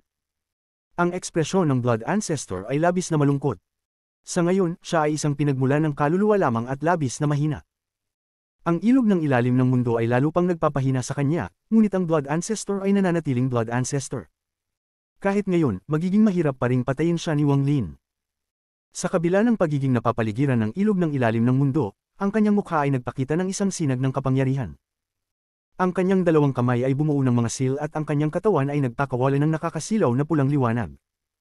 Isang malakas na presyon ang kumalat mula sa kanyang katawan. Pagbabago ng dugo. Ang pinagmulan ng kaluluwa ng Blood Ancestor ay nagbago at sa isang iglap ay naging malalaking pangil ng dugo na dumaan diretso patungo kay Wang Lin. Sa isang hampas, 5 bitik ang dumaan patungo kay Wang Lin na parang mga umaatungal na dragons. Nang magsara ang mga bitik, itinaas ni Wang Lin ang kanyang kanang kamay. Puno ng enerhiya ng pinagmula ng kanyang katawan at tinamaan niya ang mga bitik na nagdulot ng isang pagsabog. Umurong si Wang Lin mula sa ilog ng ilalim ng mundo at sumigaw, "Ilog ng ilalim ng mundo, pinagsama ang kaluluwa." Ang di mabilang na kaluluwang puno ng puot ay nagtipon at ang enerhiya ng pinagmulan ay pumasok sa kanila, kaya't naging mas malupit sila. Ang di mabilang na kaluluwang puno ng puot ay kinuha ang anyo ni Yao Zizo bago sumugod patungo sa Blood Ancestor. Naglabas ng sigaw ang Blood Ancestor at umikot siya at inihampas ang likod, parang nais niyang durugan ang ilog ng ilalim ng mundo. Tungkol naman sa mga kaluluwang may anyo ni Yao Zizo, bagamat alam niyang peke ang mga ito, ayaw niyang umatake. Dahil sa lakas ng mga pangil, nagawa niyang punutin ang isang puwang sa ilog ng ilalim ng mundo at makalabas, ngunit di mabilang na kaluluwa na may anyo ni Yao Zizo ang hamarang sa kanya. Naglabas ng malungkot na sigaw ang Blood Ancestor. Ang kanyang mukha ay puno ng determinasyon at hinampis niya ang mga pangil ng dugo. Di mabilang na Yao Zizo ang bumagsak habang naglalabas ng malulungkot at totoong sigaw na umabot sa mga tenga ng Blood Ancestor. Ito ang nagdulot ng pagkabigla sa kanyang isipan na labis ng nasaktan. Nagsimulang bumagsak ang ilog ng ilalim ng mundo sa ilalim ng atake ng Blood Ancestor at ang puwang ay lumawak. Sa wakas, nakalabas ang Blood Ancestor na puno ng hindi maipaliwanag na galit. "Wang Lin, hindi tayo maaaring magkasama." Pagkatapos makalabas, bagamat galit ang Blood Ancestor, naramdaman niyang pagod na ang kanyang puso. Ang malulungkot na sigaw ni Yao Zizo ay patuloy na umuukit sa kanyang isipan na parang hindi mawawala. Sa sandaling lumabas siya, dumating si Wang Lin sa harap niya na may hawak na bandila ng kaluluwa. Ang mga itim na ulap ay lumabas mula sa bandila ng kaluluwa at agad na pinalibutan ng Blood Ancestor habang siya ay nagmamadaling tumakas. Pumasok ang Karma Whip sa itim na ulap at patuloy na umuukit ang tunog ng paghampas. Sumigaw si Wang Lin, "Magtipon." Ang lahat ng mga itim na ulap ay nagtipon ng mabilis, ngunit patuloy pa ring lumalaban ang Blood Ancestor sa loob. Kahit ngayon, siya pa rin ang magiting na Blood Ancestor.